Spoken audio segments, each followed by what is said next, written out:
Emerging from the venerable vaults of Europe's high-stakes venture domains, he managed over $1 billion in assets, proving that the calculus of risk and reward is but child's play in his seasoned hands. Next, he helmed the Web3 gaming division of Wildlife Studios, a behemoth in mobile gaming with a valuation of $3 billion. Now, as the founder and CEO of Jungle with For the Win, poised to redefine mobile FPS titles, the gaming universe watches with bated breath. Ladies and gentlemen, please welcome a mastermind of mobile, the sultan of strategy, the visionary of venture, representing Jungle. It's Joe Out. GM, good to be here, guys. Thanks for having me up again. And congrats on the recent success, Joao. You feeling good with everything? Yeah, I can't complain. It's definitely stressful getting mint out and sharp the release. A lot of things that come in last minute, but overall, doing pretty good. Yeah, happy to see that. People have been loving the game, so it's good to see. Happy to have you on the panel for the first time in a while. So, For moving sure. on. Originating from the JagX team, from navigating from nostalgic MMORPGs to the nitro-fueled nuances of Top Drive, she ensured not just a smooth ride, but a roaring revenue rampage, racking up a riveting $140 revenue per download. She went from hosting harmonious discussions at Navix Roundtable to now gracing panels with her profound perspectives. Her legacy in gaming is gleaming and growing. Representing the prodigy of product management, the Duchess of Downloads, now representing Fableborn, it's Maria. Oh, I love to be here. Thank you for the invite, and I'll protect you, Jerry. I've been working out. I got muscle. Oh, thank you, thank you. I feel safe in the warm embraces of Maria's. There's no way I can Whoa, actually make this not weird at this point. I'm gonna whoa! go I back to didn't say the Keep safety going. embraces. vote Keep going. and. This this escalation. Safe space, Ooh, Sinjin. We're off on a good start here. I need to get to the safety vote. Absolutely, I'm loving it. Ladies and gentlemen, get ready to be dazzled by the man who can juggle millions like they're marbles and manage a budget bigger than your wildest dreams.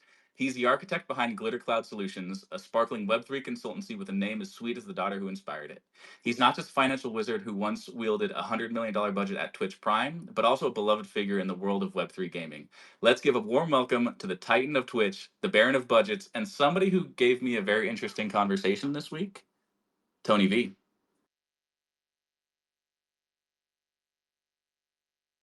It's Tony V at? Tony. His We'll get connection is Tony so Fucked back. up bad. already. Oh, He rugs a Jesus. lot. He rugs a lot. Tony. Was the conversation great because you did all the talking, Jerry? That's usually how my conversations go.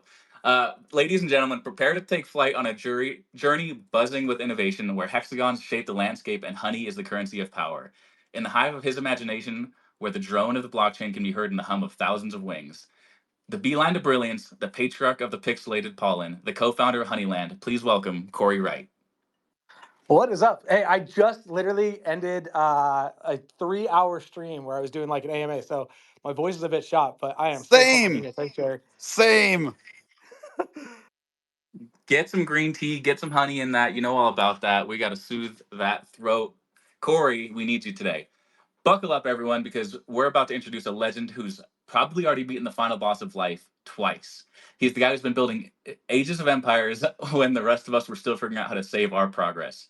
You think juggling a few projects is tough? Try juggling entire worlds like Creativerse and Halo Wars while casually dipping into VR with Lucky Tales.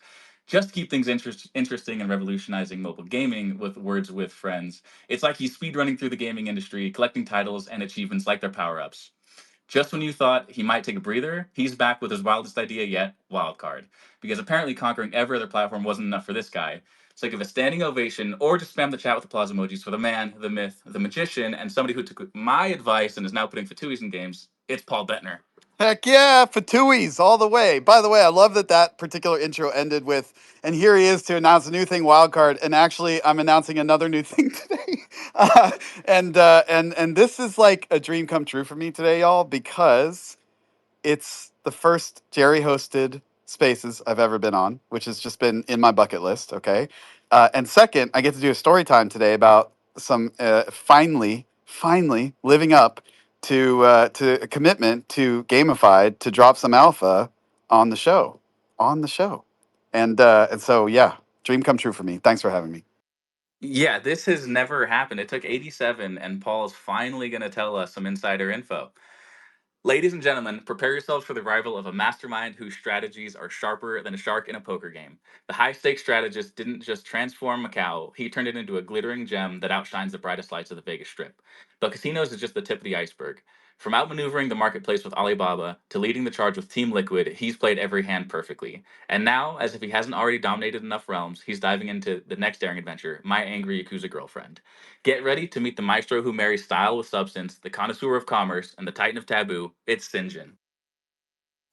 Thank you for having me. I want to say I love Maria. And Maria, I'm so sorry that Sam couldn't give your intro for you. I know you were really looking forward to that, as Jerry's, very romantic voice is not necessarily suitable for that kind of excitement. But hopefully he'll pick it up, and you'll feel better about being on the space today. It's true. Sam's got a little more bass into it. He's got a more sultry thing going on with Sam. You kind of imagine him in like a smoky room, cigar. It's a real elegance thing going on with Sam. But for 22 out of 23 years, he gamed on computers so terrible they made dial-up look dazzling, forcing him to master indie games while others got PTSD from COD lobbies. In college, he snagged back-to-back silvers in Super Smash Bros. Tournaments, showing he's a contender in any arena. Now, when he's not lifting the weight of the world as a strongman bodybuilder, he's crafting marketing magic for Stardust. Give it up for the incomparable, the unstoppable Wills. I'm psyched for this space, Jerry. Don't listen to them. This is going to be great. And also, public service announcement: Kill Knight dropped today. Little twin stick shooter. That's the news. All right, on with the show. Don't know how you guys work with all the video games you play, but I'm impressed nonetheless. Uh, Ladies and gentlemen, hold on to your Wi-Fi and get ready for a whirlwind tour from the wild sands of Dubai. He's wielded his wisdom to whisk the world's best brands like Emirates, L'Oreal, Ubisoft, Nvidia, Riot, Red Bull, Activision, and Epic into the spotlight. From the wellspring of PokerStarter Gaming, he whipped up the wondrous realm of Games GG, the ultimate wonderland for Web3 gaming enthusiasts. Welcome to the panel, the wondrous, the wild, the wizardly from Games GG. It's OG. No warm embrace for me. Is that how we're rolling? No, Jerry? warm embraces for everybody, baby. All y'all come into the arms. I got enough to go around. OG got that bass going on in that voice. OG, Yeah. next up for hosting. We talked about bass. His no voice doesn't even normally sound like that. He dropped it a couple octaves. Keep your eyes keen as we kick off the introduction for a king of cutting edge creativity. Hanging from the cliffs of commerce, the Kaiser of the keyboard has climbed to the peak of digital dominance. With a knack for navigating the knotted complexities of the tech world, he's the key architect behind countless killer startups, his most recent of which is the number one NFT trading card game in the world called Parallel. You might have heard of it. When he's not building cutting edge products, he's weighing Sam down in co op games and watching 4 hour long movies. Welcome to the panel. It's the Prince of Parallel, the Sultan of Scaling. It's Koji. What's up, man? I'm so excited to be here. Jerry hosting an episode. This is like Stanley getting his own episode of The Office or something. I'm super fucking That's amped. crazy, dude. That's crazy. That was the most insulting thing anybody has ever said to me. Love Stanley though. It was like when he did the push-ups. That's kind of how I feel right now. Introducing the digital currency conquistador who started his stellar saga slinging coins in super lucky slots and skyrocketed to superstardom in the scintillating sphere of esports engine, staging sensational shows like the Fortnite World Cup and Twitch Rivals. Since 2017, this blockchain behemoth has been blazing trails in Web3, weaving wealth and wisdom with Saft and Safter and ICO Inferno. On top of that, this man is consistently a top 30 parallel player in the world, putting precision to the masses. Ladies and gentlemen, brace yourselves for the pinnacle of parallel, representing gaming on AVAX. It's Alex. Dude, Jerry, so excited to be here for your show, and even more excited to be here with the Prime Minister Koji, because he is messing up my intro with his latest patch. I don't know if I'm going to be able to keep my ranking since he just absolutely dumpstered my lovely Nehemiah. Koji, I hate you, sir, for doing that to me, but it happens. Jerry, I love you. Yeah. I love you too. Koji's being a real, it's like if Creed, got his own episode of The Office, just inciting chaos on the leaderboards right now. From kickflips to crypto, he's an amateur skateboarder who swapped half pipes for hash rates. He's spent 6 years in the crypto circuit riding the bullish and bearish waves with a skater's resilience. His journey into the world began with the allure of ice poker, but it was the boundless possibilities of Web3 gaming that truly captivated his spirit.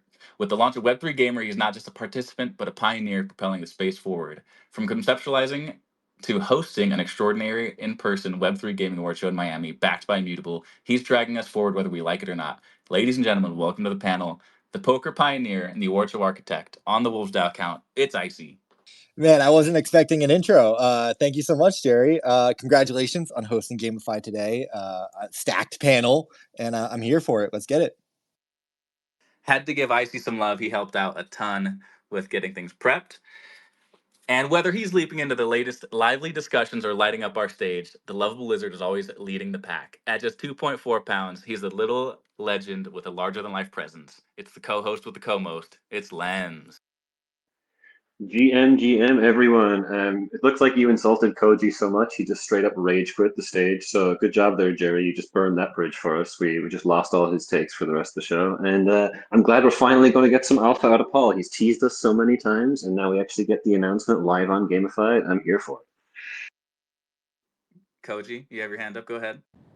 Yeah. I'm still here. I just had to leave because I couldn't hear Alex speaking, and I knew just based on the online sentiment that he was going to bash the shit out of my parallel decision. So I wanted to hear it.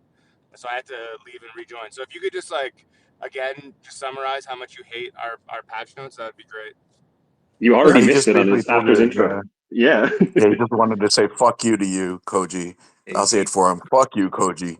Verbatim, he said that. He said he's never felt more in line with the Hearthstone community. And last but not least, for intros, we're still thinking of Knock. Last we heard, he's still in the hospital, but we're praying for our Gamified family member every day for a safe return. I am Knock Strong. And before we dive into the high-octane, pixel-pounding pandemonium that is Gamified, let's take a moment to acknowledge the real powerhouse making all this possible, Avalanche, the official blockchain of Gamified. Avalanche is out here proving why it's the king of the hill. With its new Avalanche 9000, they're making it easier, cheaper, and more feature-packed than ever to deploy your own Layer 1 blockchain and clap the competition like a pro gamer with an aimbot. Imagine owning your own block space where your community validates your chain and your own token fuels the gas, keeping every bit of value right where it belongs. So remember that Avalanche is the engine powering Gamified. And let's high five the force field that's keeping your digital assets safe and sound, our sponsor, Stardust, the official infrastructure of Gamified. In the vast, often treacherous expanse of Web3, having a reliable wallet isn't just important, it's mission critical. Stardust is the all-in-one solution that acts like your personal shield generator, safeguarding your users' assets. Stardust doesn't just secure your cargo, it makes onboarding smoother than a hyperspace jump, ensuring you can navigate the Web3 galaxy without a hitch. In a universe where security breaches can feel like asteroid impacts, Stardust is a dependable co-pilot that you need. With our assets locked down and secure, it's time to hit the thrusters and dive into today's adventure. And let's start with big deal, little deal, no deal for Pudgy Can Penguin I Art. jump in real? I gotta jump real quick. Yes, Just a you little can, man. update for you. Knock is out of the hospital, y'all. Hell yeah, Hell Knock. yeah. Glad to hear. Always thinking about you, brother, and hope the road to recovery is good and easy for Knock. We're praying for him every day. So, big deal, little deal, no deal. Pudgy Penguin arcade machine. Thank you for the update, Paul. Big deal, little deal, no deal. Pudgy Penguin arcade machines. Pudgy Penguins just launched Pudgy Arcade. These are classic arcade machines rolling out across the USA, and we can expect them to expand globally. They're continuing to deliver with their IP across the board, and this is another product for them. Is this like a GameStop doing retro stores where there's questionable demand, or is this a big deal for the Pudgy IP? We'll start with Koji, who I saw the hand get up first. Big deal, little deal, no deal on Pudgy Penguin arcade machines. Yo, it's a big deal. It's a big deal. And anyone who wants to I don't know, minimize what the Pudgy guys are doing, what Luke is doing is completely out of their mind. It's one of the only projects that we see that actually constantly is delivering shit, trying shit. And I can tell you as somebody with a young child who has played some of the web games or whatever and also loves arcade, she's constantly asking me to play that penguin game again where the penguins dance. And so the fact that she might be able to get it at her local Chuck E. Cheese or whatever is pretty huge deal. And I think that again, we see a lot coming out of them, and anyone who's I don't really care about this is okay, but what has your favorite project actually fucking done? And I'll put us in there. Yeah, we have a game, but no one's playing it in the fucking arcade. They're capturing kids where they are, question mark. I hope kids are at arcades, but yeah, I don't know. I think it's a huge deal. Inclined to agree with you off the bat, Koji, and appreciate those takes. Sinjin, I think you were next. Go ahead, man. Yeah, I think it's a very big deal for their IP, just like what Koji had mentioned. Arcades from when I was growing up, when you go and you skip school and you go and smoke and play some video games. It's very different now. I mean, these arcades are located in Chuck E. Cheese's and bowling alleys and stuff like that. But I think it's a really small deal for the rest of Web3 gaming in the sense that it really isn't our target market. I mean, if you look at my game Meiji, which is like a plus 18 R-rated, type of game. I mean, with tokens and it's two totally different universes, and I think a lot of games fall somewhere from the middle onwards to my range. And so for their user base, I think it's fantastic. I'm not looking at children buying tokens or whatever like that, but big kudos to them. He stays on brand, and I think he has a good vision for it. Yeah, interesting thoughts there, Sinjin. Well said, as Sam would say. Lems, go ahead. Oh, you're letting me cut the line here. I was going to say, yeah, I am much happier with Pudgy's being the face of Web3 than a monkey PFP. So I'll just say that. I'll throw shade there a little bit and say, like, Pudgy's are just a really good representation of Web3. And what Luke has been doing has been just grinding to get the IP out there and not going like Web3 first, right? He's talking about he's selling the IP, he's selling the Pudgy's brand as a whole. And that's going to expose so many more people to Web3 and see NFTs aren't just all these giant, monkey pics that are super expensive and, it's just a bunch of rich people trading them around and like having frat parties. There's a lot more to it here. So yeah, like huge props to Luca for what they've been building. Yeah, this is definitely a big deal. As Sinjin said, like it's not a huge deal for Web3 gaming as a whole, but I think it's big for the industry as a whole. Yeah, and I think it's just interesting to go where people who might resonate with your IP go, and hopefully, like Koji said, that is kids at arcades and not middle-aged people. And I apologize for skipping the line. I believe Avalanche was next. Thank you, Lems, for exposing me in front of everybody. Dude, Jerry, as an avid middle-aged arcade enjoyer, I take offense to the notion that arcades are just for little kids. And also, I will also point out that there were multiple GDC after parties at that arcade bar thing in SF. So I saw a lot of you folks there also. And so I know that if Pudgy Penguins had their cab at these damn arcade bars that, we all host after parties and Web3 events at, it would just be monumental. Everyone would be around it, just playing the game and having a fun time as like a water cooler moment. So I am so freaking bullish on this. I think, Luca and Pudgy are making waves and moves in Web3 that are totally innovative and sort of coming at the apple at a different angle of attack. Like I've got a freaking DDR cab in my garage. So like arcade and cab like communities are really, really sticky because there's that in-person connection together. Like I'm not saying that Pudgy's going to do that, with their hyper casual game, but I think it's like such a good fit. Like I think about games in arcades like Crossy Roads, and I'm like, dude, Dookie Dash like missed such an opportunity to put their game in front of kids in like an arcade setting, just like Pudgy. So, props to Pudgy for leading the way and doing it first. And I don't think, this is the last time you're going to see Web3 IP in a arcade cap setting. Yeah, a really interesting thought to think of something like Dookie Dash on a physical arcade machine and how that might resonate with people. But when you said it, it made sense and clicked immediately in my head. So it's a very interesting thought, Alex. Will from the StarNet account, go ahead. Yeah, quick question, and I may be extremely out of the loop here. Is there any kind of like interfunctionality between the broader Pudgy ecosystem and this arcade machine? Like, if you buy a stuffed toy, can you get like free plays or something like that, or is it just an arcade machine with Pudgy Penguin slapped all over it? I didn't hear or see or read anything that said that there would be like functionality. I have a message out to somebody from the Pudgy team. If they get back to me, I'll let you know, but not that I'm aware of. Yeah. Okay. Well, I think I'm gonna say it's a little deal just because it could have been such a bigger deal. Like I don't know, we've got a couple of the old heads ranting and raving about how cool arcade machines are, and they are cool. And I want to have an MK machine in my house at some point. But the problem is that people don't go to arcades the way that they used to socialize, to interact, and to have those in-person experiences, as Alex was mentioning. It would be really cool if there was some kind of, interoperability between, oh, I bought a Pudgy, stuffed toy at Walmart, and it says, hey, scan this, find the nearest, Pudgy arcade machine, and get some free plays. Let's finding a way to bring people back to those in-person experiences and connecting them to these broader ecosystems. I think that would be sort of truly innovative. But I hope they're doing that, because the Pudgy team sounds like they're smart enough to do that kind of thing. But if it's just an arcade machine with Pudgy penguins on it, this isn't a huge deal. They call me a contrarian, but Wills might be taking my title as the person who pushes back on these things. And he called the rest of this panel old. Wills, I feel like you might get shredded from the rest of these guys. OG was next. Yeah, he spends too much time on Steam. I think that's the issue with Wills. I think it doesn't really matter.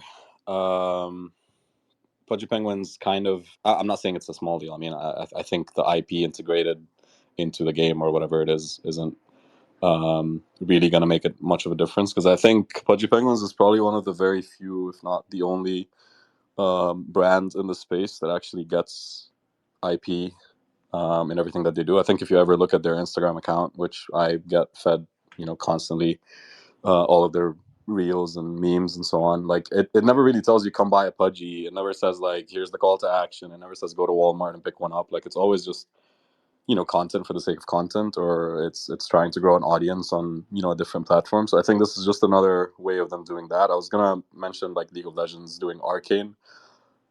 It's not like the whole goal of Arcane was to drive more people to play League of Legends. It's not like League of Legends was struggling either. It was just like, this is really good IP. You should probably put it out somewhere. And Netflix is a great, pathway in terms of distribution of that IP in a different format. So I think what Pudgy is doing is kind of along the same lines of like, okay, we've got this cute penguin IP. What can we do with it? Let's make a game. Let's put it in an arcade. Let's put it in Walmart. Let's put it on memes. Next thing you know, it's like on lunch boxes. Like I think there's really like no limit to what Luca could do with the IP. And yeah, just it always. I think Koji said it earlier. It always just seems like they know what the fuck they're doing. So really hard to like not kind of stand in line and clap whenever they announce a new announcement, even though sometimes you might not get why they're announcing the announcement. But I think there's always like a sense of a higher vision. There's always like a zoomed out kind of purpose when it comes to everything they do. So this might just be one of those things. But I mean, am I gonna go to the arcade and play the game myself? I don't think so. But doesn't mean that it's a bad call, because I think I'm just not the right target audience. Yeah, you might not, but that means one less person in line for Alex to get there. And I would say, as somebody who does a bit of marketing, I'd say it's that argument that will go on forever of brand marketing versus performance marketing, and what's more important. But I think from a brand perspective, this is amazing, right? Paul, you were next. Go ahead. Yeah, I have the same take actually. I think OG just said exactly what was on my mind. This is probably a little deal if you're saying is an arcade game a big or little deal. Okay, probably an arcade game is a little deal. There's some great success stories. Like if you guys haven't seen Killer Queen it's kind of this like indie So arcade good. game. Yeah, it's great game, and it's been really popular at my own local arcade. But I think again, it's a little deal from that perspective. But you gotta frame this as IP, because everything Pudgy does is about getting the IP to just be this thing we all take for granted, and that like kids are like, oh yeah, I know what a Pudgy is, and that's the hardest thing ever to do in a world that is saturated by IP trying to get our attention, and they're just out there cranking that, getting that IP in front of more people, and I think from that perspective, it's a really big deal because they have been successful at that. They keep doing that, and they're crushing it with that. So I agreed on all points with you there, Paul. Joao had the hand up next. Go ahead. Yeah, I think it's helpful to qualify, right? Big deal for who exactly? Between the holders, the IP, the brand, the industry, or let's say the arcade goer that's going to see Pudgy branding or Pudgy IP for the first time. And if it is truly kind of just a brand play, I do agree that it tends to be more of a little deal. Not to belittle the team, I think what they're doing is sort of incredible, and they're probably the best executed NFT project in the market. But I don't see how this is novel to their strategy. I think it's more just an expansion or extension of what they're already doing. So from that angle, would probably classify it like little to smaller deal. But yeah, recognizing that, I think the IP there is a massive deal. Like the sum of all of these activations adds up to something pretty meaningful. Any one of them probably isn't like a massive deal just by itself. Yeah, fair point. Maria had the hand up next. Go ahead. I'm aligned with João. If you look at, for example, Capcom's latest quarterly earnings, gaming revenues are going down, profitability is going down, but one of the segments that is in growth is the arcade machine. Just doing it, I'd say little deal, but if Pudgy's manages to grow and prove results, big deal. I'm not fully understanding what their strategy is and just being focused on the US. I would expect them to use this as a leverage to export their IP to countries that are arcade lovers. So, for example, just looking at where Capcom generates most of their arcade revenue. Yeah, we'll wait and see. Yeah, I don't know if the plan is to go overseas with the physical machines themselves, but I would imagine they are considering that at the very least. Koji with the final comment, and then we'll move on to the next topic. Yeah, this is how we know we're fucked, man. People are like, yo, unless I can bring my my ledger into the arcade and sign a transaction to play some free games, like I'm not interested.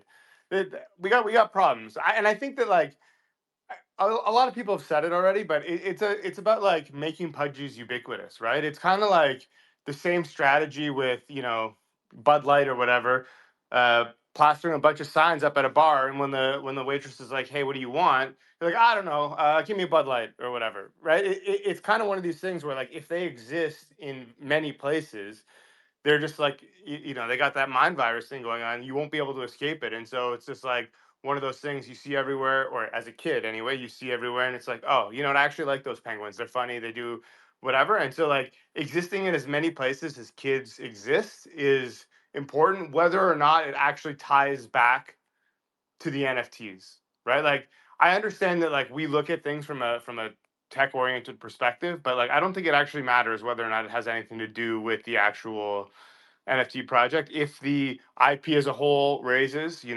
we've seen it before. The NFTs will just sell for more, which is all anyone who's probably listening to this cares about anyway. Of course, right? Because as IPs grow in popularity, any limited edition things in those IPs grow in value. It's like a natural thing that's like assumed, in my opinion, without even any additional utility.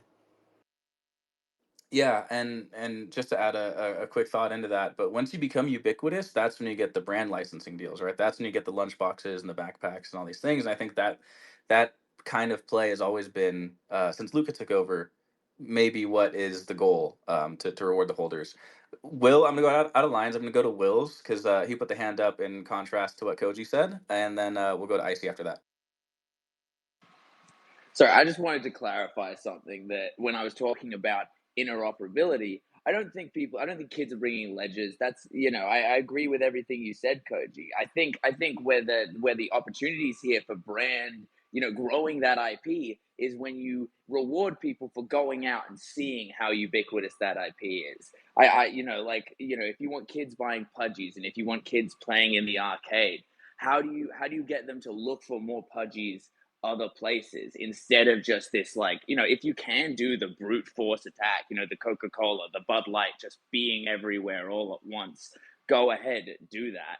But that's expensive and that's really hard, and that takes years and years and years of just being around. If you want to target individuals and get them involved, like you want to have Pudgy kids the same way you have Hello Kitty kids, you reward them for giving into the vibe and being a part of the ecosystem. But yeah, just wanted to say that the IP is the big thing. 100% agree. Yeah, I was just misrepresenting you for laughs. I knew what you were saying. That's fine. That's always fun. I love a bit of that. All right, let's go. Typical old head bullying the young guy right there. Let's go to Icy on the Wolves account next. Yeah, no, amazing points made all around, and I agree with everybody. I just wanted to chime in and not to like be, speak from like a capitalistic standpoint. It just also reminded me of like I forget what car company it was. I don't know if it was like BMW or Mercedes, but it was like, how do you, sell your car or your brand to kids or whatnot? And like, the answer from the marketing person was like, you start showing them ads when they are young so that they grow up and build that affinity towards the brand. And that saying that out loud sounds a little like predatory of like, oh, we're trying to indoctrinate these kids to our crypto games. But like, I mean, that's what I think of in terms of the brand and the IP. And I think like in a vacuum, if it was just only the arcade games, maybe still a pretty cool deal. But in the scope of the entire strategy that Luca and Pudgy has implemented over the past few years, I think it's a pretty big deal. I think it's pretty awesome to see. And what I like about it is, they announced last year, was it like Art Basel, like Pudgy World, and you got to see their gameplay for the first time. And now to see this almost a year later, putting it in the real world is just awesome. And like this video that Lucas shared of this little boy, playing the game and having fun, like I just imagine like the core memories that kids are going to build and have and develop. And 10, 20, 30 years from now, I think that's the play that Pudgy Penguins is going with, right? To like have people have this brand affinity. I mean, I remember like going to the movie theaters and playing, Time Crisis as a kid and just like, falling in love with that whole experience. So I think this is awesome. Yeah, that's a fair point. And I think we all after Art Basel, we all had different takes on what the long term play would be from them. But I think most of us in this have been proven wrong after that episode. We can go back and revisit our predictions. I know I'm wrong here. Maria, go ahead, and then we'll go to Corey to wrap this segment up. Yeah, just to wrap up my thoughts. I personally don't quite understand why Pudgy is pursuing gaming. My ubiquitous IP marketing god is Liquid Death, and just seeing what they were able to do in terms of building the IP, and they're auctioning thousands of dollars worth of a cold plunge, a cold plunge machine, or they had this coffin. They don't need games. So that's my main question about this whole arcade strategy: is why double down on gaming? Why don't pursue a more traditional IP marketing growth? Yeah, fair. Please, Pudgy, don't go after just canned water though, because I don't understand Liquid Death in any way. The great marketing. I don't understand why people would buy $4 cans of water. Corey, go ahead. Yeah, I gotta assume that this conversation only matters if there's a bigger play and how this all ties back to Web3. And I assume Luca has a bigger vision for all of this. But if we look at if we just go back to is Web3 gaming inevitable? How does this have any impact on Web3 gaming whatsoever? It's an arcade game. We don't even know if it's a good game, by the way. Nobody's ever talked about if it's actually fun. We're just talking about that it's Pudgy IP, which also has stuff in Target, which also has, you can scan a QR code to get an on-chain asset to somebody who doesn't really probably have any other cryptocurrency or isn't actively trading in the markets or bringing liquidity in the space.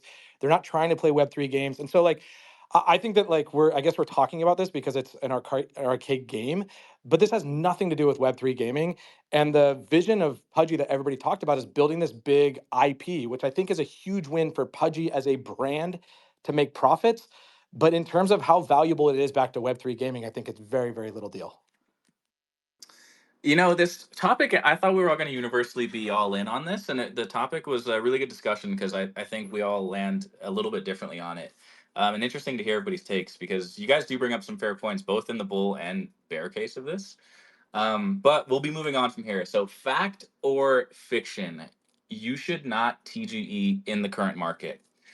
In case you guys missed it, Dark Times had their TGE over the weekend on a Saturday. Who launches a token on a Saturday? But the launch was a little poor, and Grail shredded them on the timeline. He said, quote, "If you don't have a somewhat playable game out there in the public domain and a partially working Web3 game economy equipped with token sinks, then don't fucking TGE in this market. Let me be clear, you Web3 game studios, if the only move you have left is to rush out a TGE in this market, just keep the lights on, and you have a weak community and zero product that's ready to be played in some form, you're already dead." End quote. Do you agree or disagree with Grail here? Should you not TGE in the current market? at least without the aspects that he mentioned in the post, or is now a good time to be doing a TGE? I think Sinjin was first. Yeah, like of course, I'm on that position where if your game is good, and you're ready to go, go unless it's like a really brutal market where there's World War III going on and whatever. Um, and so, but you have to have all the ducks in a row, right? I think unfortunately with Dark Times is that I know some of the team there. They seem like, well, the ones that I do know, they're on more the community side and they're fantastic people. They reached out and they said, how do we look at the comms on this and stuff like this? And I'm like, yeah, you fucked the comms and you fucked the launch, but hang in there and good luck. And that was pretty much the gist of it. But they do seem to have a strong community. They have their game coming out in December. There were some things that were happening behind the scenes that I don't think I should share. I'm not at liberty to share. But they had some pressures. And I think that is an issue with the type of investors you have, when your product is going to come out and whether you have that runway for it. That's an unfortunate reality, and it's all being played out in public. The damaging thing, though, is that to compound that issue is that if you do something like a TGE and you're not ready because of whatever pressures you're facing, because you need the runway or because of investor pressure, it's very complex. But I would say, in their case, obviously there was really an execution issue. I think in general, though, um, you know, as we say, this is being October.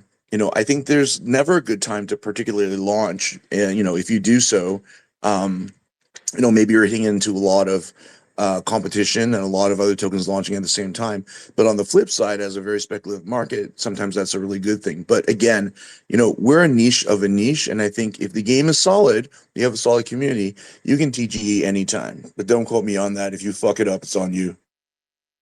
Good save there. Not financial advice from Sinjin. OG, you were next. Go ahead. Yeah, it's a tough one.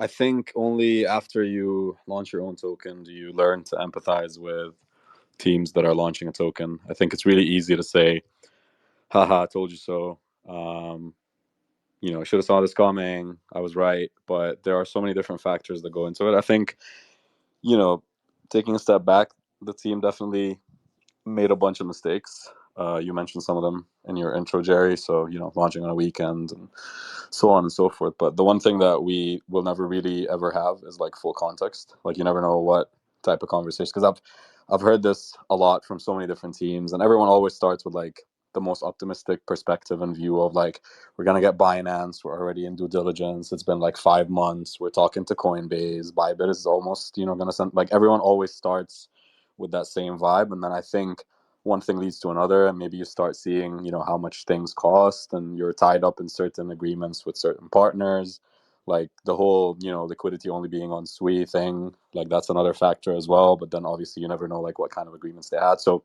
overall, a bunch of mistakes. I don't think, to Sinjin's point, I don't think market not being exactly super hot is ever a reason to not launch. We did our TGE back in April, and everyone was like, "Oh, you should wait. Bitcoin halving, it's gonna go up way higher. You guys will have an easier launch." And then like we proceeded to just dump all the way into summer. Like the whole market was just absolutely tanking, and everyone that launched in summer was like, "Fuck, I wish I launched earlier." So I think there's never ever gonna be a perfect time to launch. There are probably easier times, but what you need to realize is like when you wait for better markets, the fees also go higher. So like what we paid in April is definitely not what people are paying right now. And it's not going to be, even a fraction of what people are going to be paying like Jan, Feb next year. So it's tough to like say, oh, it was bad timing or it was a bad market or you shouldn't launch right now. I think also the whole argument of, I get it and I'm fully behind it. Like the whole argument of you should launch the game first or have something playable. But like if you take a look at past results, a lot of the games that we talk about today with tokens already out did launch tokens either in extremely closed alpha phases or even pre-gameplay. Like I'm talking, you can laugh about them all you want, but I'm talking like Illuvium, Star Atlas. Like some of these games had tokens way before open access Epic Games like playable versions, and you can say, oh well, they didn't get any better, or the token's down 90%, but it's like at some point those games made bank and their token launch was a success, and no one was necessarily saying, oh, you fucked up, you should have waited for the game to be out. So I think the market shifts, things move. They definitely struggled. I think, to Sinjin's point, there's a bunch of stuff I can't necessarily share that we know about the game itself, but I do think it wasn't a desperate move. That's kind of like the sentiment I got. I don't think it was a desperate move. I think it was just an extremely disconnected, miscalculated move where maybe they thought they had enough hype coming out of like Korea Blockchain Week and Singapore, and they were like, oh, this is just going to do amazing on its own.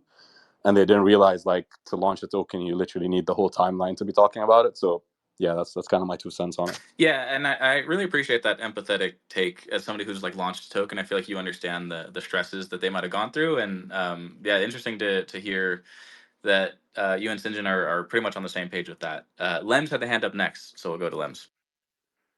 All right. In terms of what Grail posted here, I am in agreement. I think if you launch the way they launched, yes, like he is 100% right.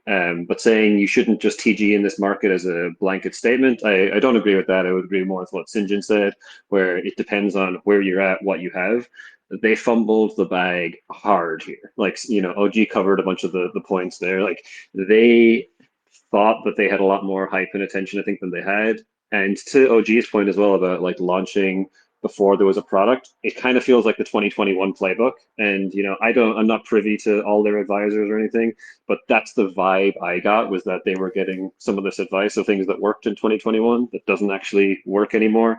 Like, it is a good sign as a whole in that the market is maturing and we have higher expectations.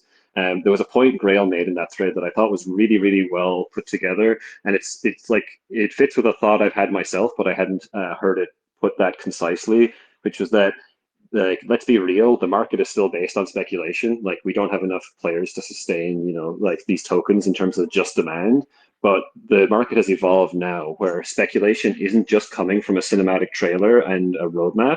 Speculation is coming from an early access version of the game. So people are speculating on an early access version of the game of, hey, this is a good game. It has potential to be a good game, to get a lot of users, and to get some adoption later. That's what the speculation is being driven on now, as opposed to, oh my god, hype trailer, like this is going to be great. So I think that's a positive for the market as a whole, that we're evolving. And yeah, to like OG said, they launched on Sui, and no one actually mentioned as well, they had no decks. Like, this was a major L for them. They launched on Sui, so you already have less liquidity than launching on something like an ETH, or you have only on Gate as well, which is region restricted. So it's like there's not a lot of regions, especially regions they were actually marketing to, like North American regions. Many European countries are all blocked from Gate. So it's like you've all these users you've been marketing to that might be interested in your game and the token, but if none of them can actually trade the token, what good is that? So that was like the biggest mistake I think they could have made, was not having DEX liquidity at launch. So I also talked to the team. We had them on our launch pad a while ago. I know OG has talked to the team a bit as well, gave them some feedback. I got the same vibe. Again, I can't disclose everything that they said to me, but I got the same vibe that it is not a money issue. This was not why they were doing it. It just felt like, I think they were more of like Web 2 people coming in here and had a little bit of Web 3 naivety and maybe got some poor advice and thought this was the way they could launch. And now they've realized how badly they fucked up. And I will say, I'll give credit to them. I'm cautiously optimistic that they're going to turn this around well, because they reached out to me instead of me reaching out to them, being like, hey, we know we were on you guys' launchpad. We want to like fix things and make things better. We want to get on a call and talk about our plan and strategy to fix this. So I'm cautiously optimistic they can turn this around, but they made a lot of fuck ups, and it is good learnings for anyone else who's getting close to a TGE to look at some of the mistakes they've made, evaluate, and make sure they don't make the same mistakes.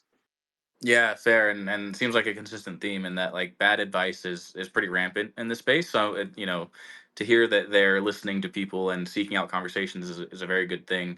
And I want to echo and plus one what everybody said. Like, the team that I've dealt with so far from the Dark Times side has all been fantastic people and really good people. So I don't think there's ill intent here at all. Koji had the hand up next. Go ahead. I'll keep it short because I think most people here have already said what I was going to say. But the one thing I'll add is, all you motherfuckers know that if this shit like skyrocketed, we would have been on this chat being like, these guys are mad fucking geniuses. They saved Web3, gaming so back, like fucking bring on the bull or whatever other bullshit, you know? And it's like kind of a toss of the coin. Like, yeah, you know, maybe they weren't able to build enough hype. People haven't seen enough of the game or played enough of the game, so they didn't want to speculate on the token and it wasn't easily accessible, whatever. But we all know that like this is really about, you know, a pure lack of degeneracy. Like again, if the token pumped, we would have just been like, these guys are the smartest guys in Web3. Fuck every other game. Nothing exists anymore. Probably would have swept the awards at the Game 3 awards or whatever. Like, we're a fickle bunch. I mean, I feel bad for them, and I hope that they are able to turn it around. You know, from what I've seen of what they're doing, it seems interesting. Um, but yeah, I don't know. I think that like ultimately, you know, some things go well and some things don't, and you know maybe they can right the ship or they can't. But we all know that if it went the other way, we would all been just like talking about how great this game is, and it's like the next best fucking thing. I don't disagree with you, Koji. You're either a genius or a dumbass in this space, and there's no in between. Real quick, before we move on to the next hand, let us know in the comments, fact or fiction, what you guys think. Should you TGE in the current market or not? And we'll send it over to Corey next. Yeah, I think the first part of his like kind of thread was probably more important. That it's less about just the market and more about like where you are in the product life cycle. And I think in a vacuum, you know, launching without a product, and I would even take it a step further, without like token utility, is really really challenging. And you have to be able to generate hype and keep hype, because ultimately that's what keeps token prices up outside of just having utility. And so there's kind of this utility and the speculation that both serve as, you know, kind of brothers or cousins of utility of a token. Can you actually use it, and can it actually unlock happiness or something for you? And is there speculation on what the future price is going to be? And so I think in a vacuum, that's you know probably not recommended. But the truth is, nobody's launching in a vacuum. We have investors, we have community who get anxious and antsy. We have kind of you know we have just all these other. We have treasury that we have to kind of manage and figure out. We have the market timelines that I think OG had talked about, where it actually can be cheaper to launch in a depressed market. You have charts that you have to think about, like what does your chart look like if you launch at the top? There may be a ton of hype at that time, but you know almost certainly that when you launch at the top of a bull market, that your chart is going to look pretty shitty for the next 12 months. And so I think all these things are factors. Nothing's in a vacuum, but I would generally say that you know that if you have a product and you have syncs, then at that point it's really about trying to maximize when's the right hype to basically this space is about putting the wind at your back or the wind in your face. And if you've got the wind at your back, you don't want to let that wind turn before you launch. I think there's something to that. But if you don't have the wind at your back, you don't have a product, you don't have utility, and you don't have any pressures that are forcing you to launch a token, I certainly wouldn't recommend doing that in any market. That was actually a very good take, Corey. Somebody clip that. That was a very measured and level headed take. And actually, I agree with pretty much everything you said. Maria, go ahead. I'm getting honestly quite tired and jaded that I keep hearing blunders being discussed as, oh, you know, they got bad advice, or agencies this, agencies that. But honestly, if you're leading a business in this space, if you decide to be operating in Web3, one, know your audience, two, understand the market, and three, have a pulse on the market. No matter what kind of advice you get, who you receive it from, it is your accountability and your responsibility to be making decisions for yourself. And why are you launching a token if you can't confidently understand these three? Like, do you not have, I don't know, pragmatism, or are you not self-aware? And so it all comes back to me, it all comes back to just leadership. Why are you doing this? Why do you think you know it if you don't know it? And don't blame it on advice that you got. Like, just own up that you've made decisions and you didn't make the right decision. Oh, And this is not specifically for this team. It's just in general that, yeah, stop blaming that someone gave you bad advice or executed wrongly. Like, it's your accountability. You made the decision at the end of the day. It's never my fault, Maria. But you're right in that people should need to just own up to the things that they decide to do. Sinjin had the hand up next. Go ahead, buddy. Yeah, Maria like was basically taking my point in a really nice, articulate way. But to just say to Koji, he's such a kind-hearted guy, actually. But I want to say really clearly with Grail's post was that yeah, they fucked up. You know, I mean, there is some level of sympathy and that we can have, and we wish them the best because probably we know someone from the team and stuff like that. But the mistakes that they made here isn't a matter of like were they going to be successful or not. Like I would eat my fucking testicle if that fucking worked, man, in the way that they executed, because there's no fucking way that was gonna happen. You know, like that was complete fucking like fuck up from fuck up. So I just wish them the best, but like let's not get this twisted here. In this particular case, this wasn't an innovative gamble, and they tried to do something that was gonna possibly fly and get exponential returns, right? They just fucked it up, and you can't fuck up this fucking badly, especially with the amount of knowledge that's out there. This is kind of like the ABCs, and they just screwed the pooch on this one. Yeah. Thankfully, no, Sinjin does not have to eat one of his own testicles due to how it went. So, OG, take us home, buddy. Yeah, actually, I raised my hand ages ago because I was gonna follow up on Lambs, but it's interesting to hear everyone else's thoughts. I was gonna say two things for sure. First of all, it is a fuck up. Can they recover? I probably think so. I mean, the market is pretty depressed, so going up from here isn't exactly the hardest thing to do if the market does recover. But we'll have to find out. I do think, if I recall correctly, I can't remember the exact names, but like when they announced their raise once upon a time, they had a shit ton of like KOLs and influencers that are very like crypto facing, and I don't recall a single one of them posting about the token launch. So when I say, it is a fuck up, I think it's just overall incredibly like terrible communication all around. I think that's something you can improve. What you can't improve is like if the product is shit or the game's actually like, there's no interest, no one actually wants to try the shit. You're wasting your time, you're wasting the money, etc., etc. But what I was gonna say to Lems's point earlier about Grail talking about speculation has to be around the product and you have to actually show the game. If you remember like 2 years ago, in the ghetto of NFTs and Discord, when founders announced that they were building something, floor prices went up. When founders actually shipped and launched, floor prices went down, because when you leave it open to imagination, like what this product could be like, and you let people speculate like, oh my god, this is going to be like the next best thing, people always like go super wild with their imagination. And I think I saw a pretty good post from Sinjin earlier about building in public and how we talk about it so much in Web3 versus like the reality of what that's like. I think when you actually like build aggressively in public, you set a certain ceiling. There's like a certain standard. People like expect the game to look a certain way because you've already shown them. Versus when you do this thing, which to Lem's point, I feel it's very 2021 playbook, where you're just like, oh, we've got all these people on board. It's going to be incredible. It's going to be amazing. We worked in all these amazing studios before. We're launching a token. Buy it now. Like that's very much a imagine how amazing this thing could look kind of speculation versus like here's how it looks. Imagine how much it can get better.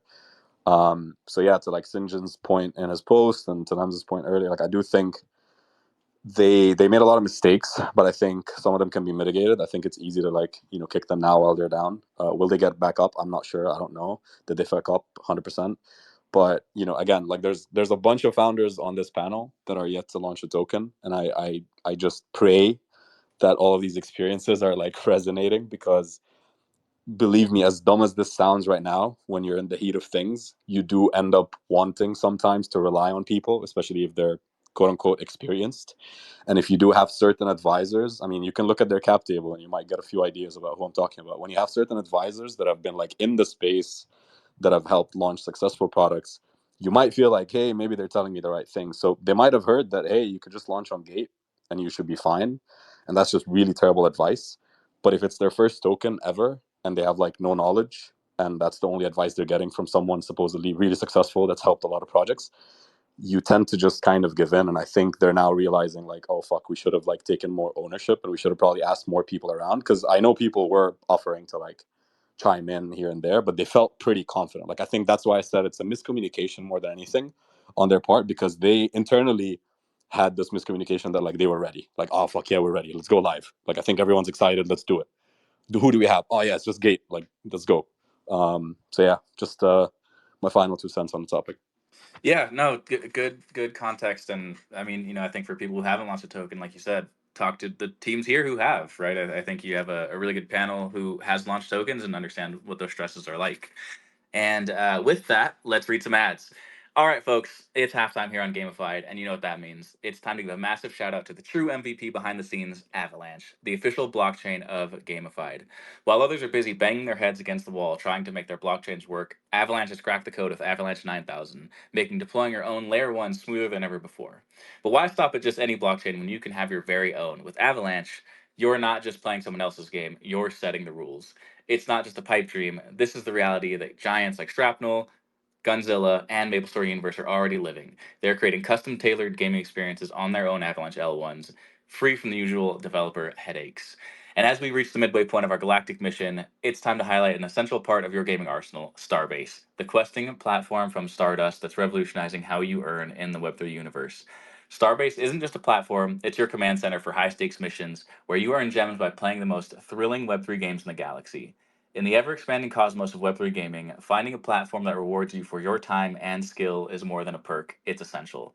Like mining a rich asteroid field with Starbase, your gaming experience doesn't just entertain, it rewards and it empowers. So let's get back to exploring new worlds, knowing that with Starbase, every quest is a step closer to a galactic treasure. And with that, let's get to the thing I'm most excited for this episode. Story time with Wild Paul, who had some big announcements today. So, Paul, take it away. uh, I was trying to figure out how to start, and I think the way I want to start is by sharing with y'all that I'm getting to live my best life right now over the last couple weeks.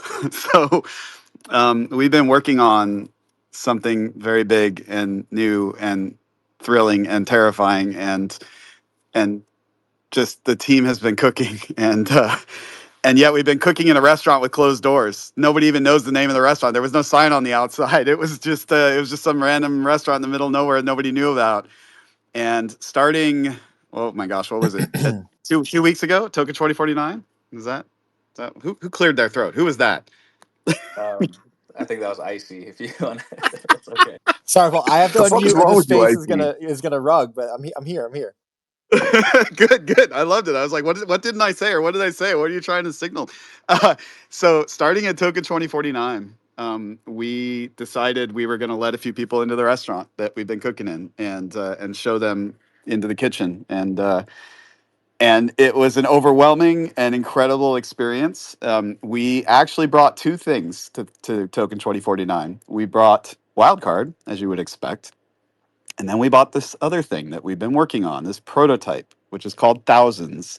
And I expected, actually, we didn't know. We had competing theories on the team of like, so how's Token 2049 going to know? We kind of expect that people are going to show up in our suite and they're going to be there and they're going to want to play the game. Of course, they want to get their hands on the new build, which has incredible new stuff in it, all new summons, new game mechanics, new features, like just, and yet, we're hoping that people want to also talk to us about this other thing that we've been building, which is part of the vision for Wildcard from the beginning.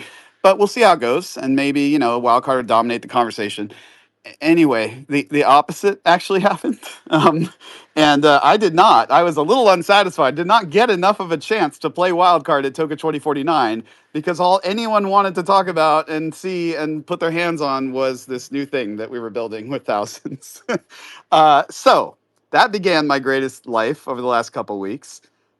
Today is the next step for that because this morning I got to show Thousands to our private community and our holders on our Discord. And then my dream come true, which is to have the first public discussion and announcement about it on Gamified, which is something we changed the whole schedule around just so that it aligned with Gamified schedule. Like we decided today was going to be the day we were going to announce because Gamified is on Wednesdays and we wanted to be here, and I wanted it to be here because, well, you guys know why, because this is my people. Y'all are my support network, as we talked about. So let me tell you then about Thousands, and it's another bit of story time. The other thing I just wanted to say too, before I get really into this, is This isn't like an announcement or a pitch or something. This is just a discussion. Like I was hoping my favorite when I heard that it was going to be Jerry hosting, I was like, "Oh, this is the best." Because what I would really love, and the reason that it's so valuable for me to have this conversation happening here first, is that it be a conversation that I get to like my favorite version of this would be like, and then I shut up and you guys do like a big deal or bullshit segment about this right afterwards. But that's not fair. You guys haven't even seen it yet, so maybe that's like for a future gamified. But I can't wait because all the stuff that we were just talking about, which is like who we get our advice from, who we listen to, who our support network is, it takes a long time to get that stuff in place. And we have this sign that we share internally, which is, I'm sorry it took us a little while. We're trying to do it the right way. And I am so thrilled with the team that I have been able to bring around myself and Katie in this endeavor. It would not be possible without that team. And I'm actually going to do it a little bit backwards right now from what we did earlier today when we were sharing this stuff privately with our holders, which is to announce the team first. The head of the Wolfsdow, Peyton, is heading up the community and marketing efforts and just really at the head of the ship right now, 4,000s. And he's joined by Blake, if you guys know him, who is another incredible voice in this community, just an amazing leader and phenomenal at building communities and launching products. And I couldn't possibly ask for two better voices to be along our side helping us to do this. So if you guys were following Blake and Peyton, you saw that just a few minutes ago, just a little while ago, they announced that they were part of the Thousands team.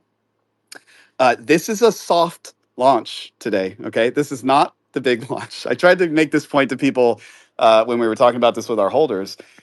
We said this phrase building in the open. Our approach is to start letting our most trusted friends, voices, and MVPs in the community into that kitchen with us before we do the big citywide announcement that there's this new restaurant that everybody should come to. That's just our style of building.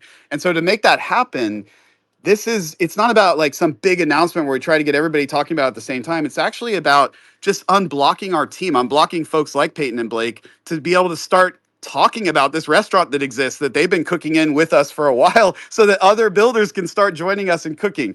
Okay, so that's a good segue. What the hell is Thousands?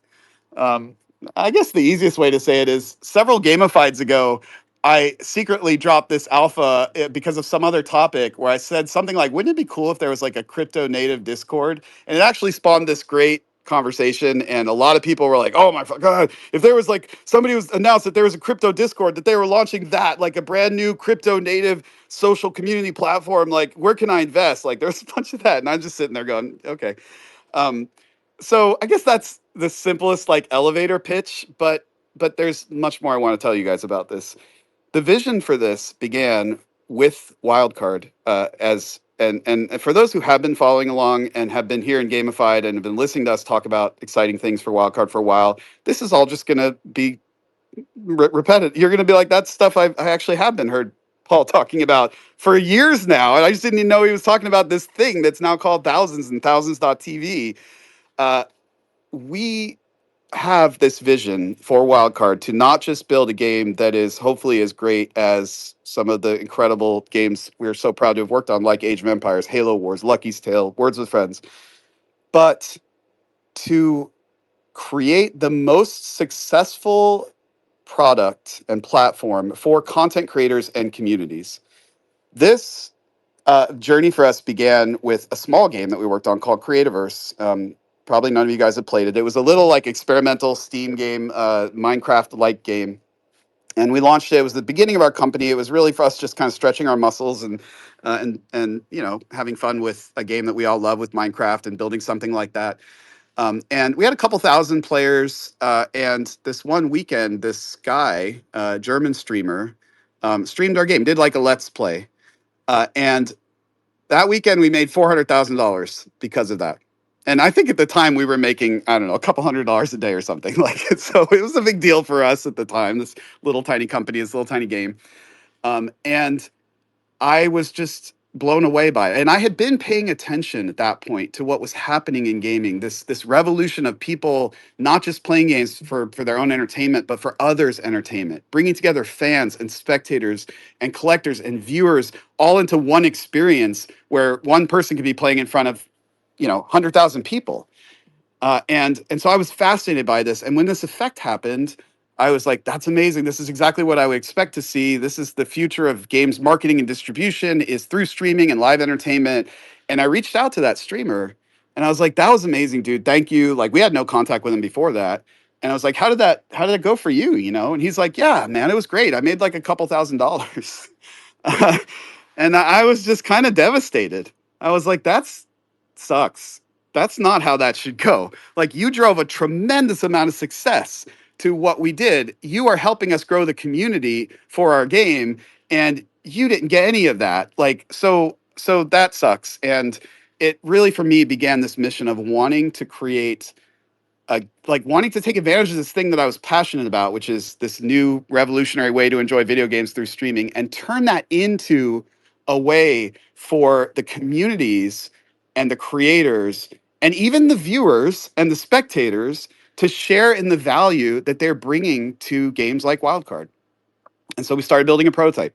This was a couple years ago. Our prototype started on Discord. They started on Twitch. They started on these existing platforms.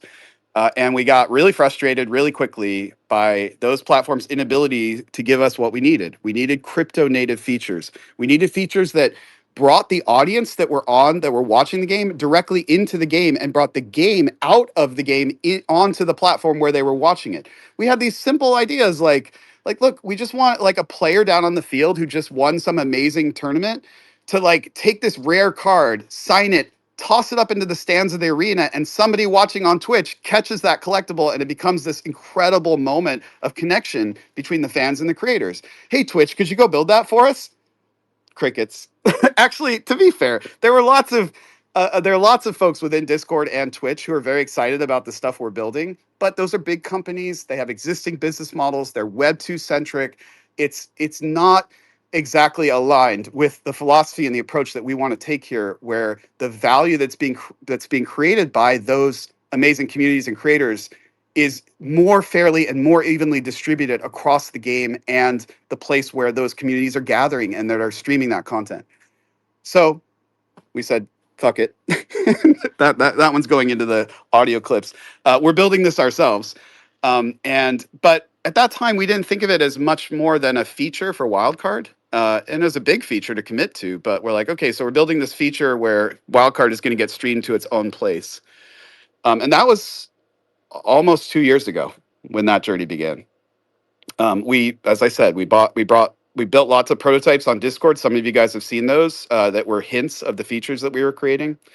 Well, now fast forward to the beginning of this year, and we started to show some parts of that prototype to people, and the response was overwhelming. The story I told you about what happened at Token 2049 a couple weeks ago was really kind of the culmination of that, but we just started to connect with people about how much this little prototype that we had been working on could serve them, serve their communities, serve their games, serve their products, and serve them as content creators. And we were like, okay, we got to kind of move forward with that. We got to keep having those conversations because we talk about product market fit here on Gamified a lot. And that's, in my experience, this is how product market fit feels. Some of you guys might know that actually Discord started as a game company also. And became this other enormous thing. And they're not even known. Like I forget the name of the game that Discord was working on initially. It was an MMORPG, I believe. But product market fit is when your users start telling you that there's a thing you have that they want that could solve real problems that they have today and could deliver value that they have that they need. And the product starts telling you what it wants to be because those users are begging you to please let them use it. Please let them build on it. Please let them create value there. And that's what started happening. And so today we are taking the wraps off this thing and soft launching it so that we can begin to have those folks build together with us. Thousands.tv is a next generation community and streaming platform that's crypto native from day one, meaning that and game enabled and integrated from day one. So we showed a video of this on our Discord. So if you guys go watch the Twitter stream or the Discord stream, you can actually see Thousands TV live. We had one of our engineers. It's not like a trailer or something. It's just literally just like if one of the engineers on the team were presenting the features. That's what this is. But you can see it. You can see how it works. You can see what it looks like. You can see how it's integrated into the game, and you can see these features that are really kind of they're life changing for us. Like they let us do things with Wildcard that we couldn't possibly do on Discord or Twitch, and that unlocks an entire universe of amazing features. But most importantly, it allows us to start doing the thing that you guys know, and then I'm going to shut up and talk for a while. You guys know we've been most passionate about from the beginning, which is how do we share the value that communities and creators bring into this amazing game we're creating with Wildcard?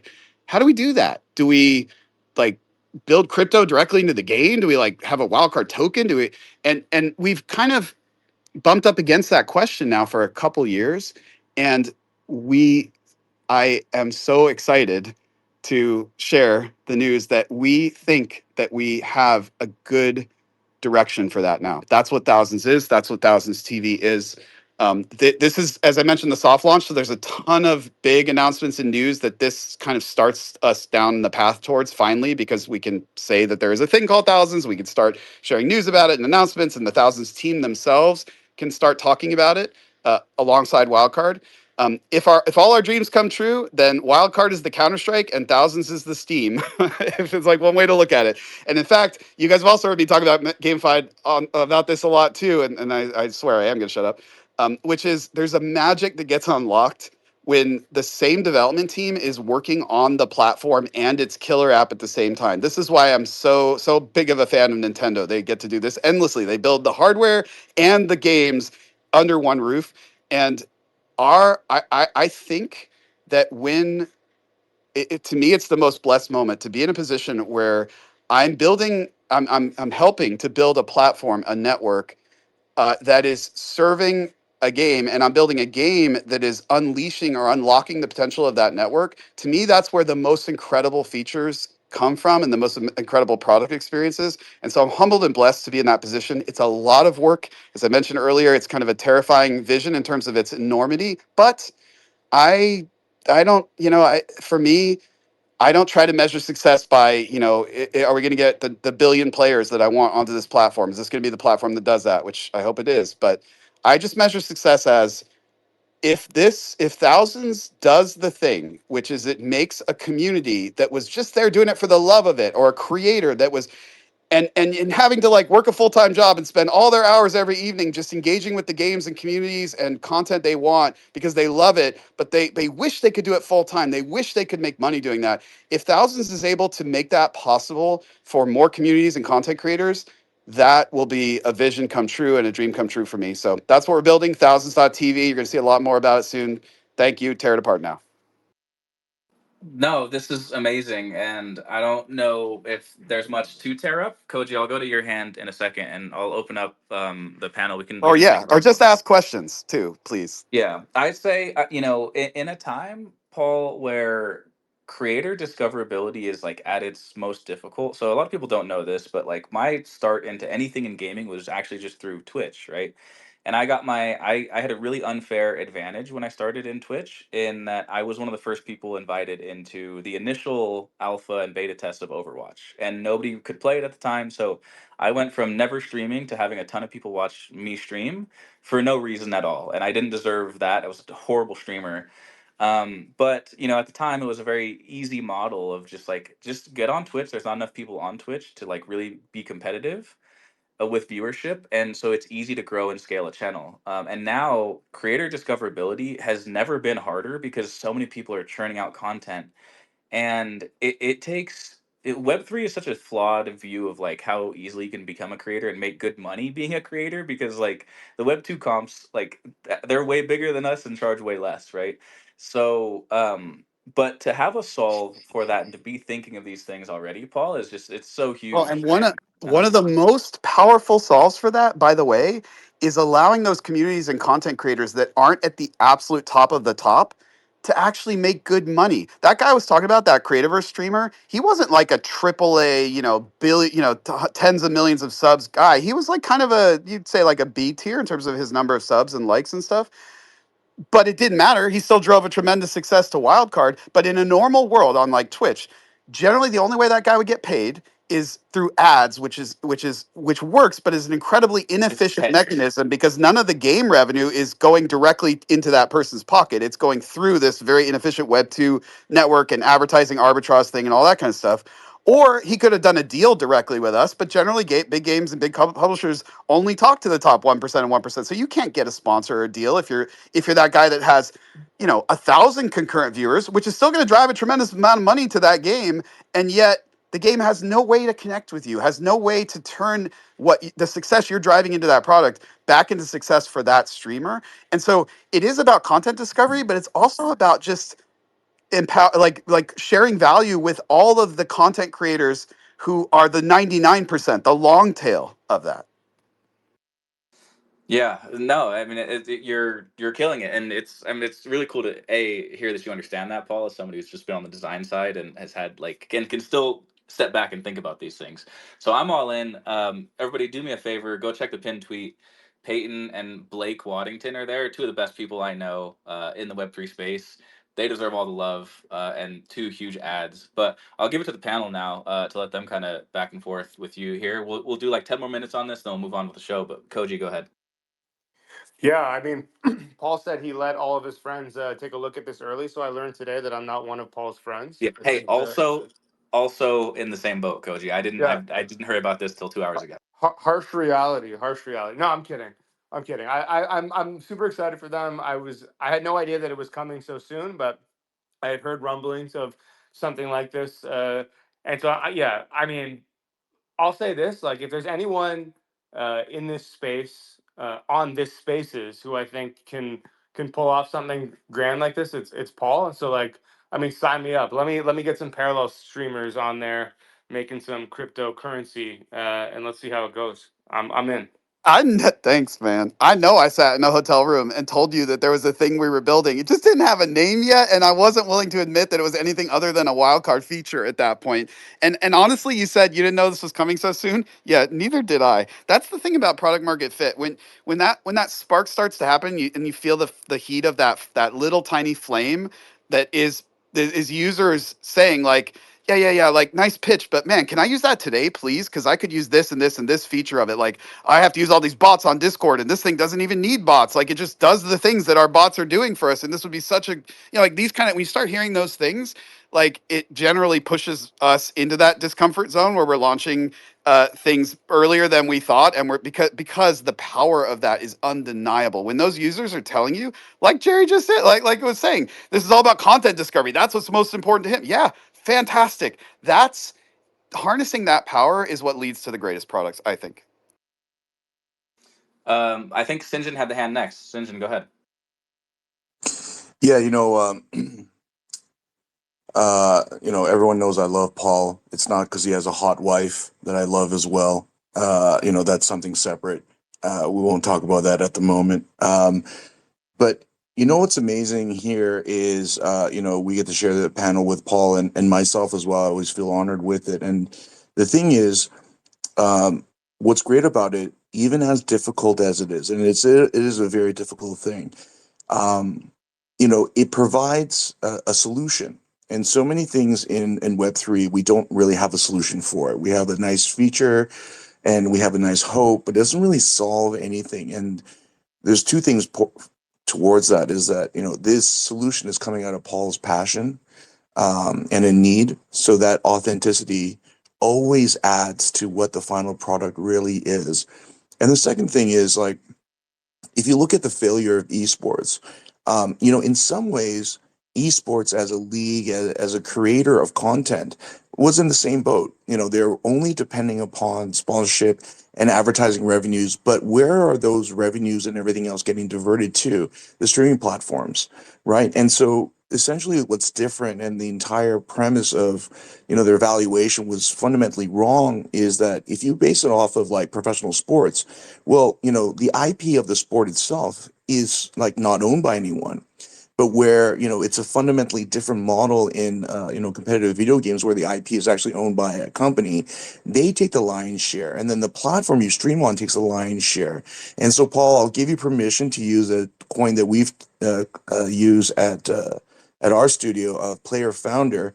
I would say this is like a move towards the creator founder, where the creator is actually, part of being a founder in that role of bolstering and creating that infrastructure that grows the game, not simply a conduit for distribution or another channel, rather that they are part of the game's content in of itself. And I love that analogy where you could be watching the game, and then from the game itself, they throw out a card or a prize or whatever like that, get catches in the crowd, and the streamer can say, "Hey, I'm a spectator here. I just caught this randomly, and I'm going to give it to one of my viewers here." And that level of interaction is fantastic. At PokerStars back in the day, as a real money gambling site, we had a lot of restrictions. And what we would do is we would actually sponsor whole like continental tournaments. We had the European Poker Tour, we had Latin American Poker Tour, we had the Asia Pacific Poker Tour, and we would spend tens of millions of dollars doing all the production for it, release it 4 months afterwards. And the biggest conversion that we would always get, and we get them at like 10, 15 cents a conversion, is that when we broadcasted it, we'd have a ticker at the bottom saying, if you're watching this right now, go and deposit, play, put in this code, so on and so forth. And that level of interaction directly with the viewers, was fantastic. And I think that for games that are going to integrate this as well, once they understand how to integrate it into their game itself, their user acquisition costs will also go down. Also, if the creator themselves are being bolstered by that in a meaningful way, then they also are going to double down on the content. So, Paul, the goodwill that you have made in this space and with all of us, I think that with that support and your eternal optimism, we'll win the day, and we're here to support you as well. You're the best, Sinjin. Thank you. I thrive off of the support that y'all provide me, and it gives me the I don't know, the courage, I guess, to try to do things that are practically insane, probably. I did. You said so many brilliant things. I wanted to key in on a couple of them real quick, if it's okay. First of all, um, what you said about the interaction of viewers and the power of viewers.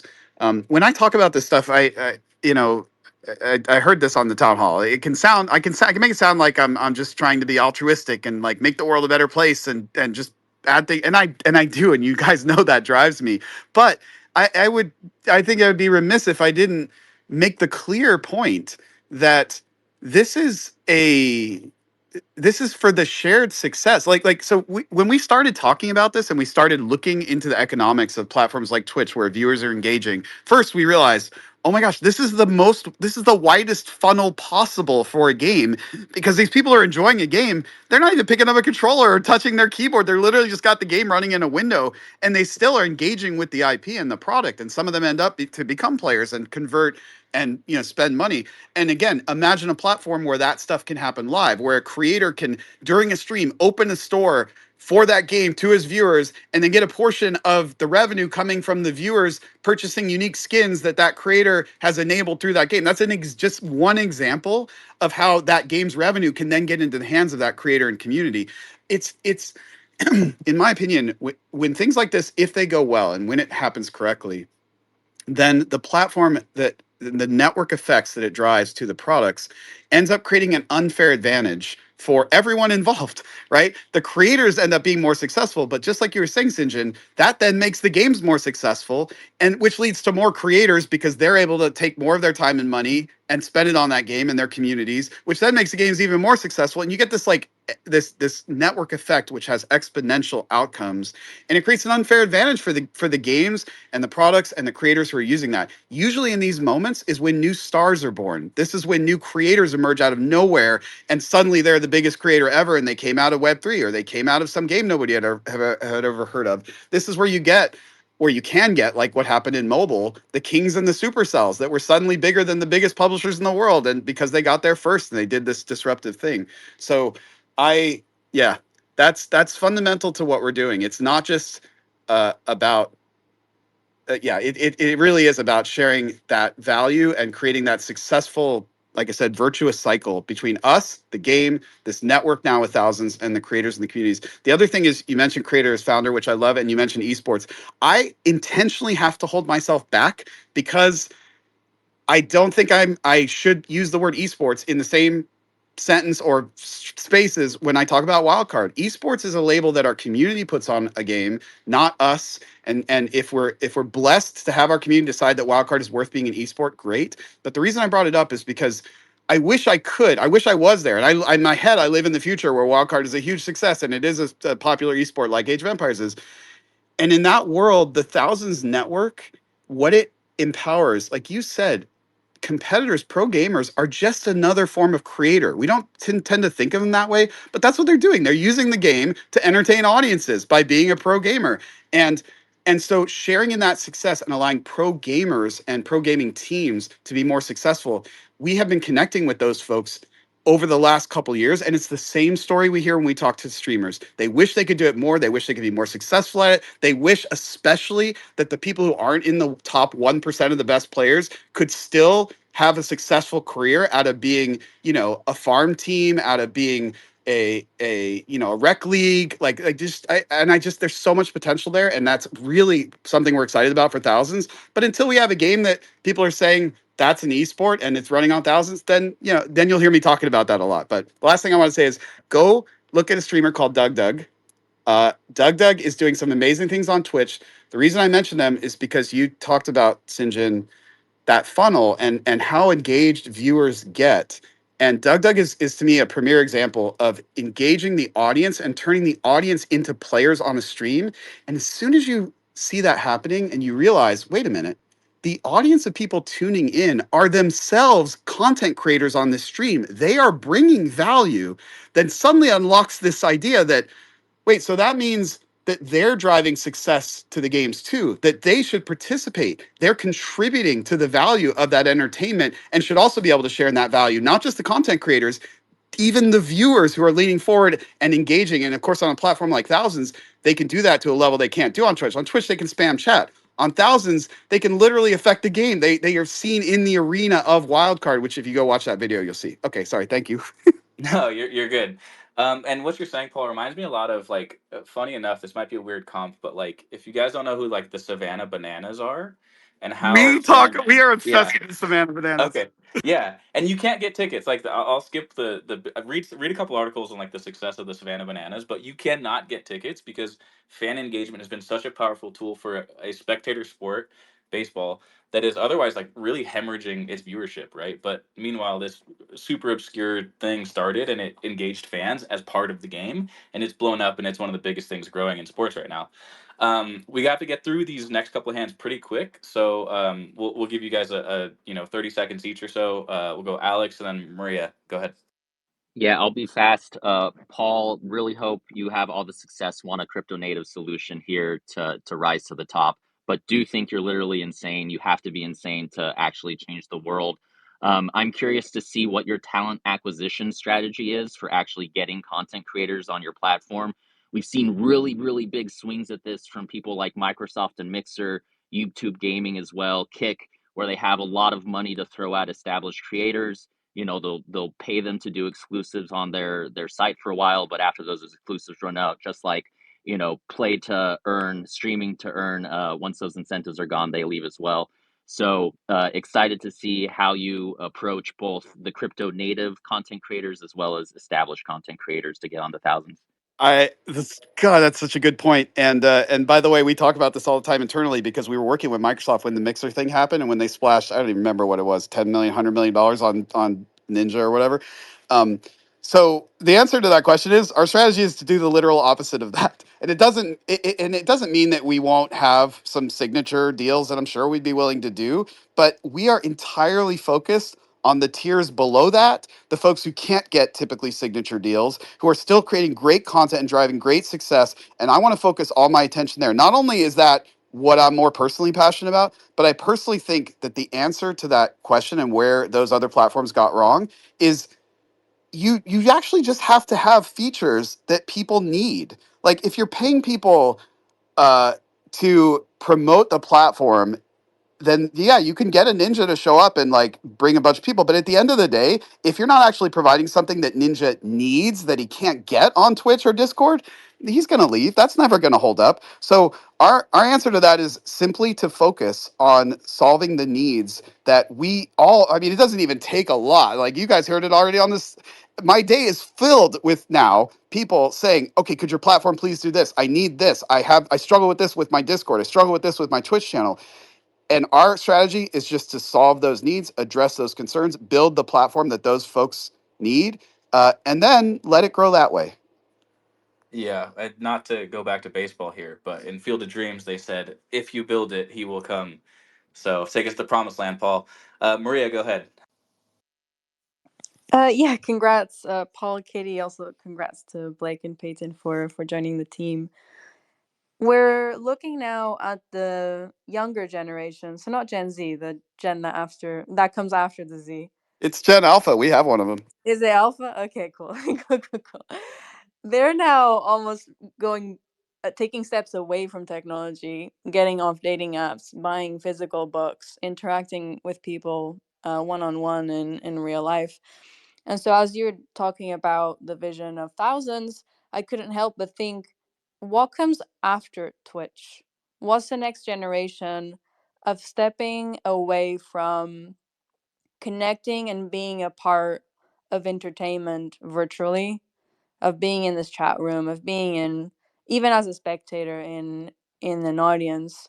So do you have any plans in your vision to bring this into creating in real life group engagement? I don't know, some kind of community points, giving reasons for people to get together. And I love being here and knowing you all, but I look forward to going to GDC because I'm going to see you and hang out. Is that something that's in the thousands vision, going beyond the digital medium? Maria, we called you out earlier today on our stream on our AMA because we were talking about Blake and Peyton, and we were talking about all these that we just have this incredible blessing to now work with people that we've been looking at from afar for a while and going, gosh, someday I'm going to get to work with that person. And so so Katie name dropped you. She's like, I got my eye on you, Maria. Even though you're doing the most amazing work. So how would that ever be possible? But maybe we can work together on this platform. To answer your question, yes. In fact, this came up at Token 2049. A founder I won't name, who is very important in the space, was like, I feel like the dream for this would be a connected experience where you've got people hanging out in sports bars or little local arenas or venues that are then connecting with people who can't be there, who are hanging out virtually, and for them all to somehow feel connected.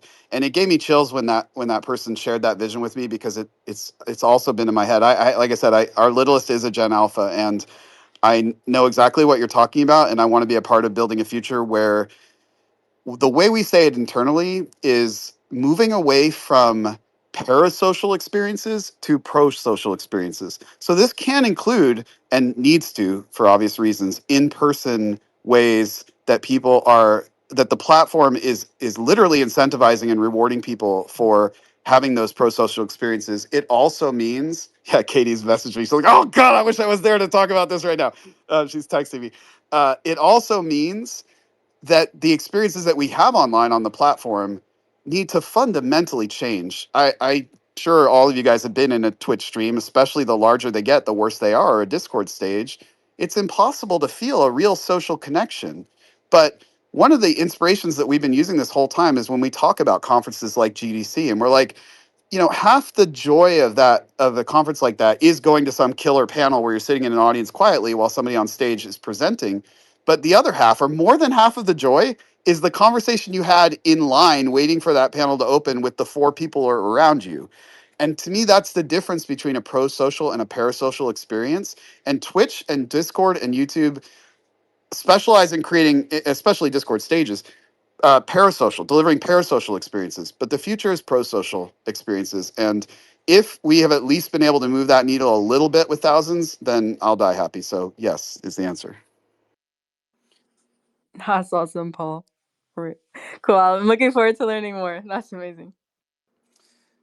All right. I'll go Icy real quick and Omar real quick, but we got to move on pretty soon. So real fast, guys. So stop talking, Paul.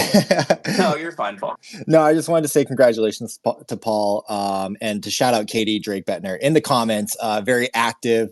KDB. Yeah, shouting out. Maria having the right questions is amazing. We've often talked about like the founder buffs in Web3. Literally yesterday in Wolves, there was a discussion on like how active founders are in their own Discords, and people were going to Discords and like searching the founders and seeing how many messages they've sent.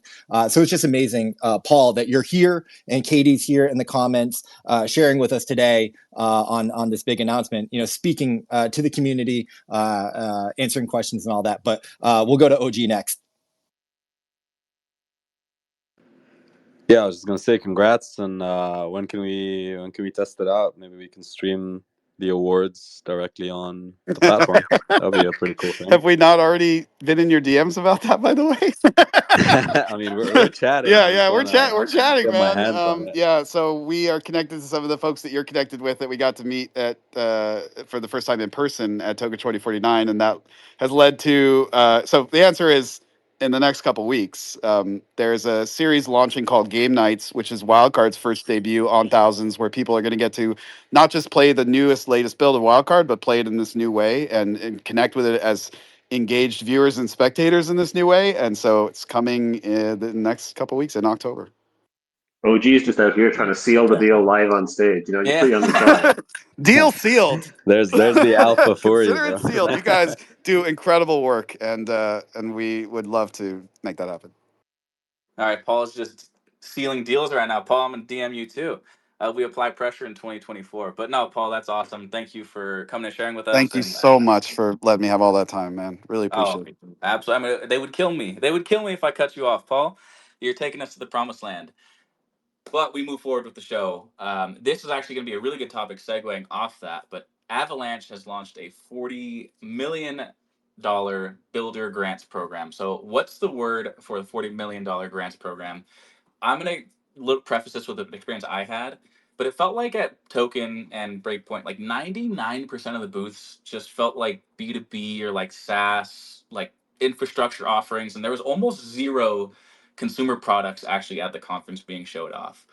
So is an incentive program like a grants program like this a great way to get devs in and starting to build consumer apps? Because it seems like in talks with builders, there's just such a lack of developers in the space, and it's still kind of an issue for the space with the biggest gap in consumer apps compared to like the infrastructure side of things. Most people kind of want to build the picks and shovels, but nobody wants to build the hit consumer app except for you, Paul. So what's the word for this program, and are programs like this the way to solve the lack of consumer apps that we have? We'll kick it to Lems first. All right, I wish I had a stronger take on this because I'm not in the trenches building a consumer app, on one of these chains. Like, I mean, I guess what we're sort of doing at Lizards, but it's not quite the same way, and it wouldn't be for something like this. But I think, like you said, what Paul is building with Thousands is pretty much the epitome of this. But it's like everyone wants the picks and shovels. Everyone wants to be the investor and get their token upside, and that's like what the hyper focus is in this space. Everyone's trying to like figure out how to get a return. But really, we need more of these consumer apps. Like, we've had things that have these flash in the pan moments like Friend Tech and that sort of thing, but they've been very short, hyper financialized, and then just fizzled out. I'm hoping something like this from Avalanche, like 40 million is a lot. I don't know how that program breaks down. Like we've seen, Arbitrum have their grant program as well. They've got some like indie games and like creators and things building on there. So I think these grant programs are definitely essential to the ecosystem, and I would like to see them being used more because I for one am sure sick of just, hey, another layer one, another chain. Hey, we're selling another chain. Like give us some apps here, guys. I'm inclined to agree with you, Lems. Sinjin, go ahead. Just for clarification, this grant for consumer apps, is it related for games or things that support games? That it's not really infrastructure. It's just like a builder grants program. Maybe Alex, you have a little bit more context here, but I don't think it's necessarily geared toward only consumer facing apps. Just a grant program that can, obviously can help with these things. Heck yeah. So I know Yeah, go ahead. people's seen on the timeline that 9,000 on people's names. So Avalanche 9,000, largest protocol upgrade since mainnet launch. The grant program is really incentivized around that specifically, and getting builders to want to leverage the new capabilities from that upgrade. And so now subnets are no longer existing. They're no longer subnets. They're actually distinct layer ones, because now your validators don't have to validate the underlying C chain, which makes things a lot less expensive and burdensome in terms of setting up one of these alt layer ones. And so the grant program itself is to say, hey, now that this design space is open, come build thousands, right? As its own layer one blockchain, come build off the grid on your guns blockchain. And it's really just about seeing what new, things can be built with this upgrade. And we've already been seeing on the testnet at least some really interesting stuff. Like someone set up a layer one with USDC as the gas, and so you can think about that for um, you know casino style applications or betting applications where you want to use a denomination other than like a variable token. So that's really interesting. And so just again, it's for both dApps building their own layer ones, and then also the infrastructure that supports building those out. So both, Jerry, on the consumer and infra side. Okay, yeah, fantastic. That's great to hear. And I always love Avalanche because they spend money, and whoever spends money in the space, they get my support, including Yuga Labs, which I love, just because they spend the money. But with these grant programs, obviously, I guess number one is they're a necessity, and so kudos to them for making a good, pot there. I think the danger always has been that. Especially in this space and where we're at, everyone wants the picks and shovels, and yet the picks and shovels for who, right? And so at the end of the day, like the core central like driving force here must be the games, and it must be a solution for the games. I mean, you look at all the consumer apps that support like Counter-Strike and stuff like that do things that Counter-Strike cannot do, whether it's like providing a better anti-cheat like kind of league or some more kind of visceral stats for players to really get into. I would almost say that I was approached before we went on to Zai by a number of chains, and some of the chains were like, "Yeah, we may have a program or not, but we have really good tech, so you can just build on us." And I'd be like, nice talking to you, buddy. See you later. Because whatever. Games we need every advantage we can get. But I would also say is that a lot of these grant programs end up blowing their load really quickly.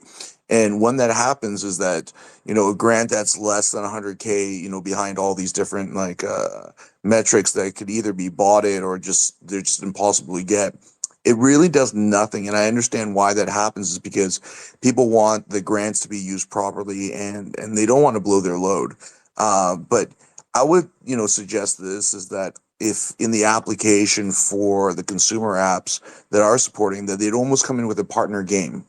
So by doing so, not only are you supporting a game, but you're also showing that consumer app has already a use case that is tied to pushing forward a particular game, which ultimately will be the success of any sub chain or any chain that they put up and infrastructure.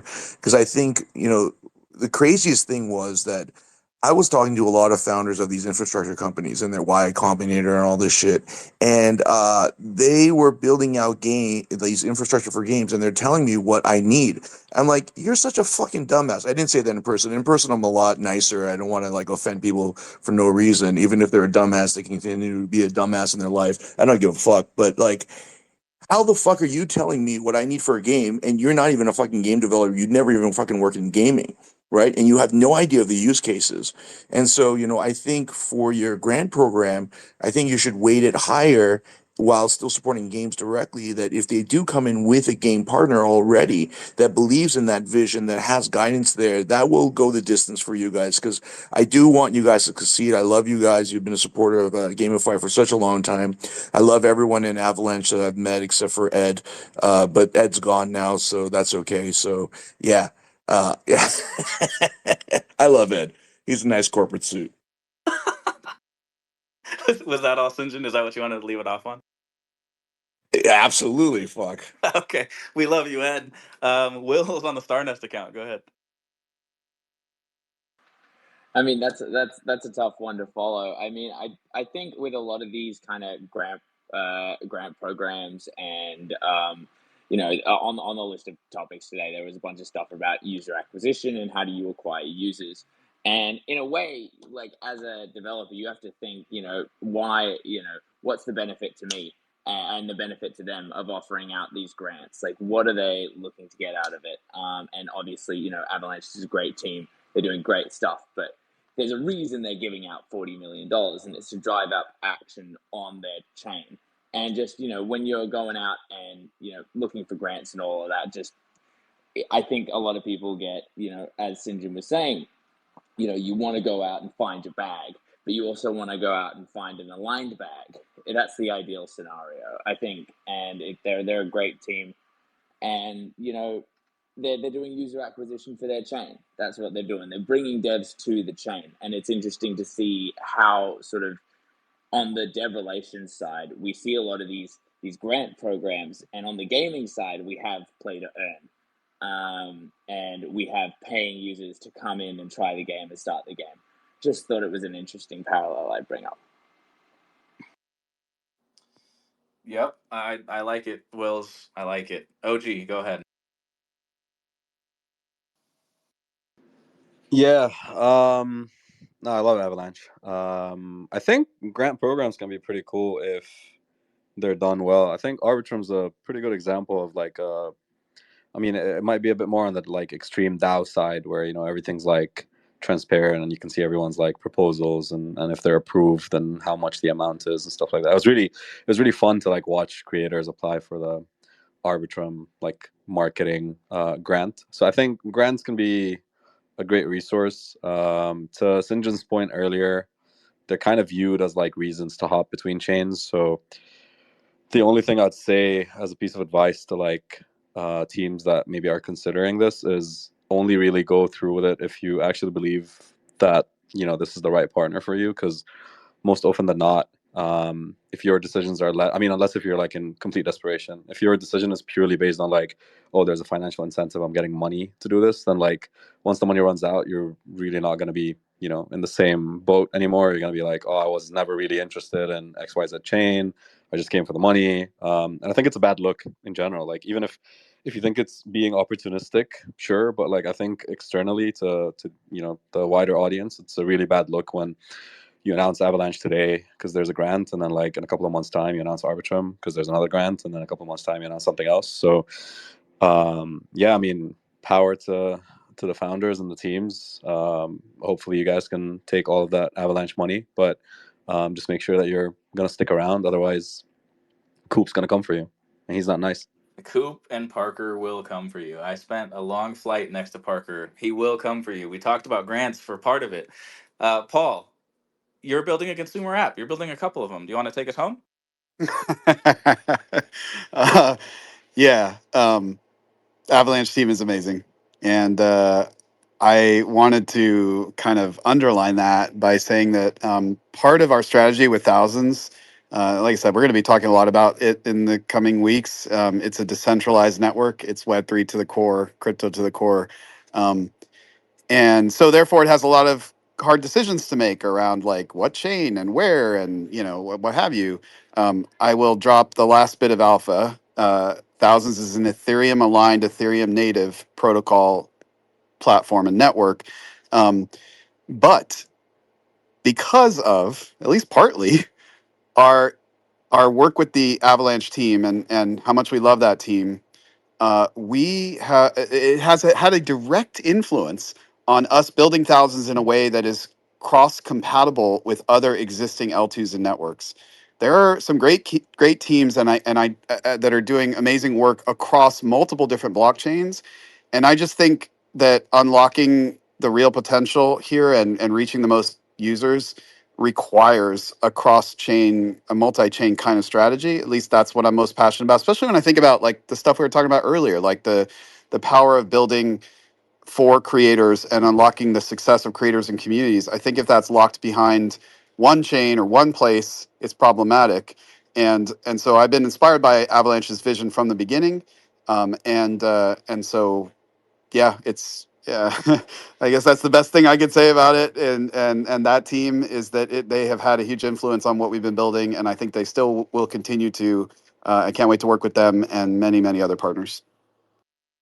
You know, the episodes of Gamified where everybody's wholesome and we come up here most weeks and call each other idiots and disagree with each other, but doing these episodes where we all get to celebrate each other and see like some of the connections we've made, as panelists, is always really touching to me, and I'm really happy to do this with you guys each week.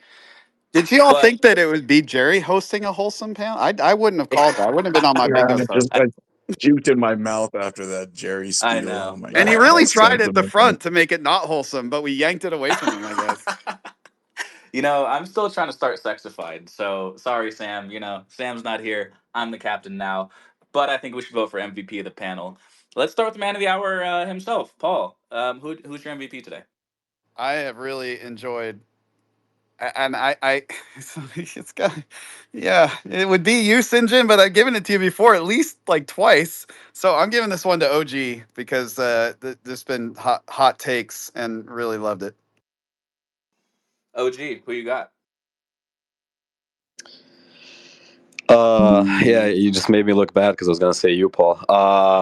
Yeah, I think the announcement, the fireside thing, the whole story time, plus what you're building, I think it's really cool for content creators in this space and beyond this space. So yeah, I mean, I wish you all the best. I told Katie this earlier. I think I'm not sure if it was Simplified or it was another space, but someone asked like, "What do you think of Wildcard and what they're building?" And I was like, honestly, I have no fucking clue what they're doing, but I wouldn't bet against the Bettner. So, yeah, giving you your flowers. Thanks, To you, man. Um, Sinjin, who do you got for MVP? Well, I've said this before. Paul should be excluded from this MVP thing. He just gets an internal MVP award and excluded from it. I got to give it to OG because he got a sexy motherfucking voice, along with the brains, and he's just a really sexy guy in real life. I The mean, triple if I was threat. a woman, Yeah. yeah, I would just jump him right now. So OG, you That sexy that beast! that Can't doesn't wait to see you require, again. just so you know, we're in 2024, man. It doesn't require you being a woman. Yeah. Oh yes, that's it. But I would prefer to do it as a woman. I think it would be more fun. We almost got home as a wholesome episode, and Sinjin did his normal thing. Icy, you got your hand up. Go ahead, man. Who's your vote? Yeah, I mean, I usually like always am voting for Paul because he just always amazes me, and he absolutely did amazing today.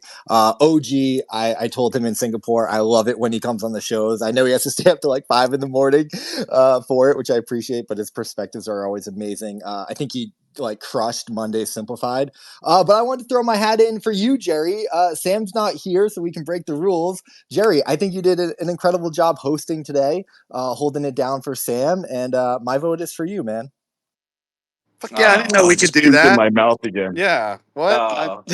Icy, you're what The a niceness is sweetheart. killing me. Oh Oh my my God, god, you Icy, I two couldn't be here lovebirds. without you. One of my first friends in Web3, Icy. Let's go, Lems. Who do you got? All right, I think Paul is probably going to end up taking it just because of all the alpha we got on thousands and everything, and it was great. But honestly, I gotta say Koji today. I love how Koji just will sober everyone up and just be like, "Shut up, motherfuckers! Like, you don't want to bring your ledger to a goddamn arcade and stop trying to, shove Web3 on things." So yeah, shout out Koji.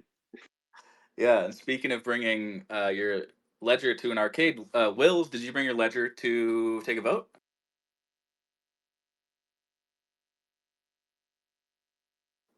No, no R.I.P. vote. Wells. Okay, Wills didn't like that. Yeah, take that, old heads. Maria, who's your vote? That would have been really funny, Jerry. I'll give it to you Thanks. if you It would have responded. been, the story of my life, OG. Thank you for reminding me. Dad, is that you? Maria, who's your vote?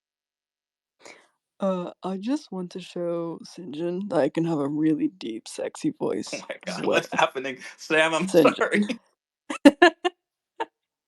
I love it, My vote, baby. my vote goes for you, Jerry, because you didn't make this into sexified, but you did make this into a datified show. And yeah, you did a really good job at hosting. I think Sam is going to be proud of you. And my other vote goes for Katie, who's all over these comments. My life is work out, make games, play games. I don't really hear nice things in my day to day. And Katie has just given me showers of love and making me feel special. So thank you, Katie. And thank you, Sinjin. Yeah, Anytime, baby. shout out KDB, man. She got up on here for 30 seconds and then left the panel. I think she knew she was gonna have to yell at Paul at some point. Tony, did you listen enough to get a vote in? All right, Corey, who's your vote? So I was unfortunate that Maria was rugged for me the whole time. So I would imagine that I probably would have given it to her, but I didn't hear a damn thing that she said, which is incredibly unfortunate. I think I voted for OG next last week as MVP, so I'll discount him. Paul already got 20 minutes of FaceTime, but probably deserves it. And huge props to you, Paul. You know, there's a saying from founders that most founders die of indigestion, not starvation. The idea of just taking on too much. And that was kind of my first instinct, but I think if there's anybody who is capable of building two of the biggest products in Web3 at the exact same time, it's probably you based on track record. I'm rooting for you and so excited to hear that. I'm going to give it to Sinjin. I think Sinjin always has this way of like being this softy when he needs to, and then also being this kind of contrarian badass when he needs to. And I never know which side of Sinjin we're going to get. And so I always love hearing everything he has to say. That's it. Sinjin. It's true. He's like a jelly bean, hard on the outside and soft on the inside. Alex, who's your vote? Dude, I would have given it to Paul, but he did not say that he's launching a Thousands Layer 1 powered by Avalanche and going after that $40 million grant program. So, Paul, you do not get my vote. Jerry, dude, hosting Gamified for the first time, you absolutely crushed it. It was an amazing show. Also, honorable mention to IC behind the Wolves DAO account, brother ICU. So, Jerry, IC, you guys crushed it. Oh, thank you. You're very kind. I have the esteemed co-hosts up here with me. Lems, how did the tally go? Did I miss anybody? Koji, did you vote? Did I miss Koji?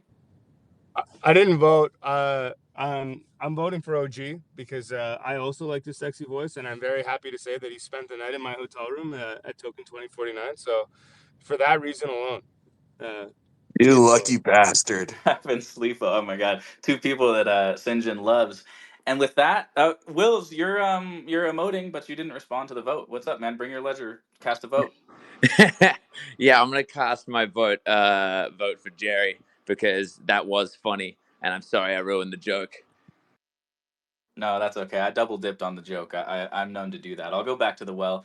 But with that, thank you guys for the votes. I'm not going to take the championship here. That would make me a three-time champ, most winning champ of all time. I'm not going to do that though. OG, you're the MVP of the panel, man. Take some time, plug something.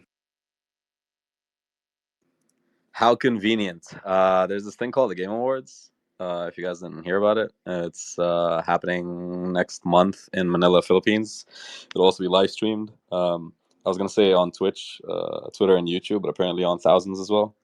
Is the new alpha out of this space. So, yeah, if you're building a game, definitely make sure your community knows.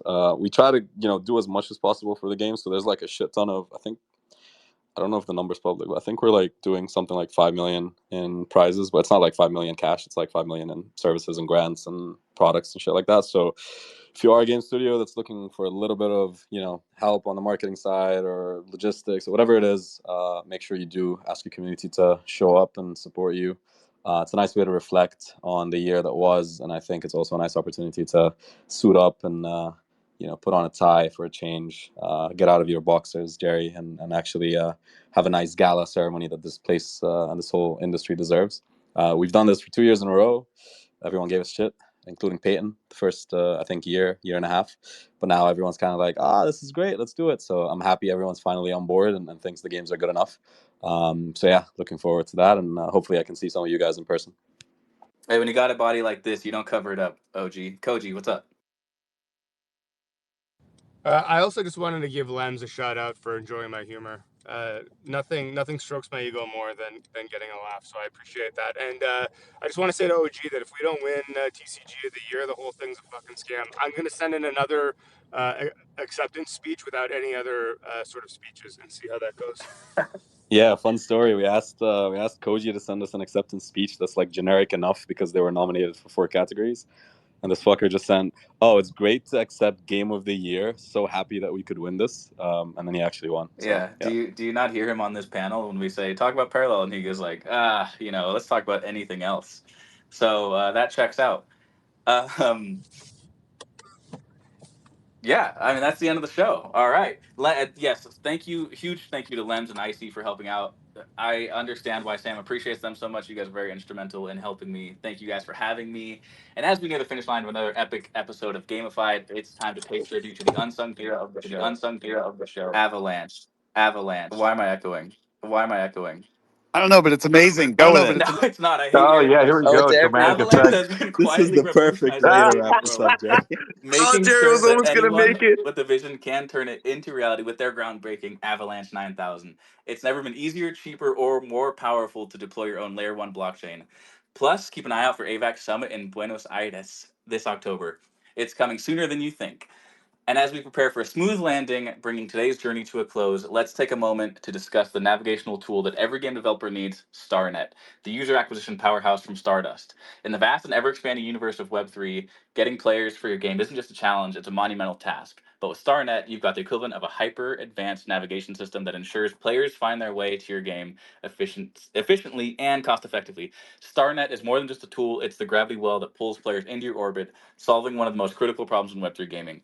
Thank you to Stardust for being the official infrastructure of Gamified. Thank you, Icy, Alex, Sinjin, Corey, Koji, Paul, OG, Lems, Maria, Tony, and Big Will's on the account. Thank you guys so much. It was a blast. I'm going to go have a cigarette, which I haven't done in years because this was fucking stressful.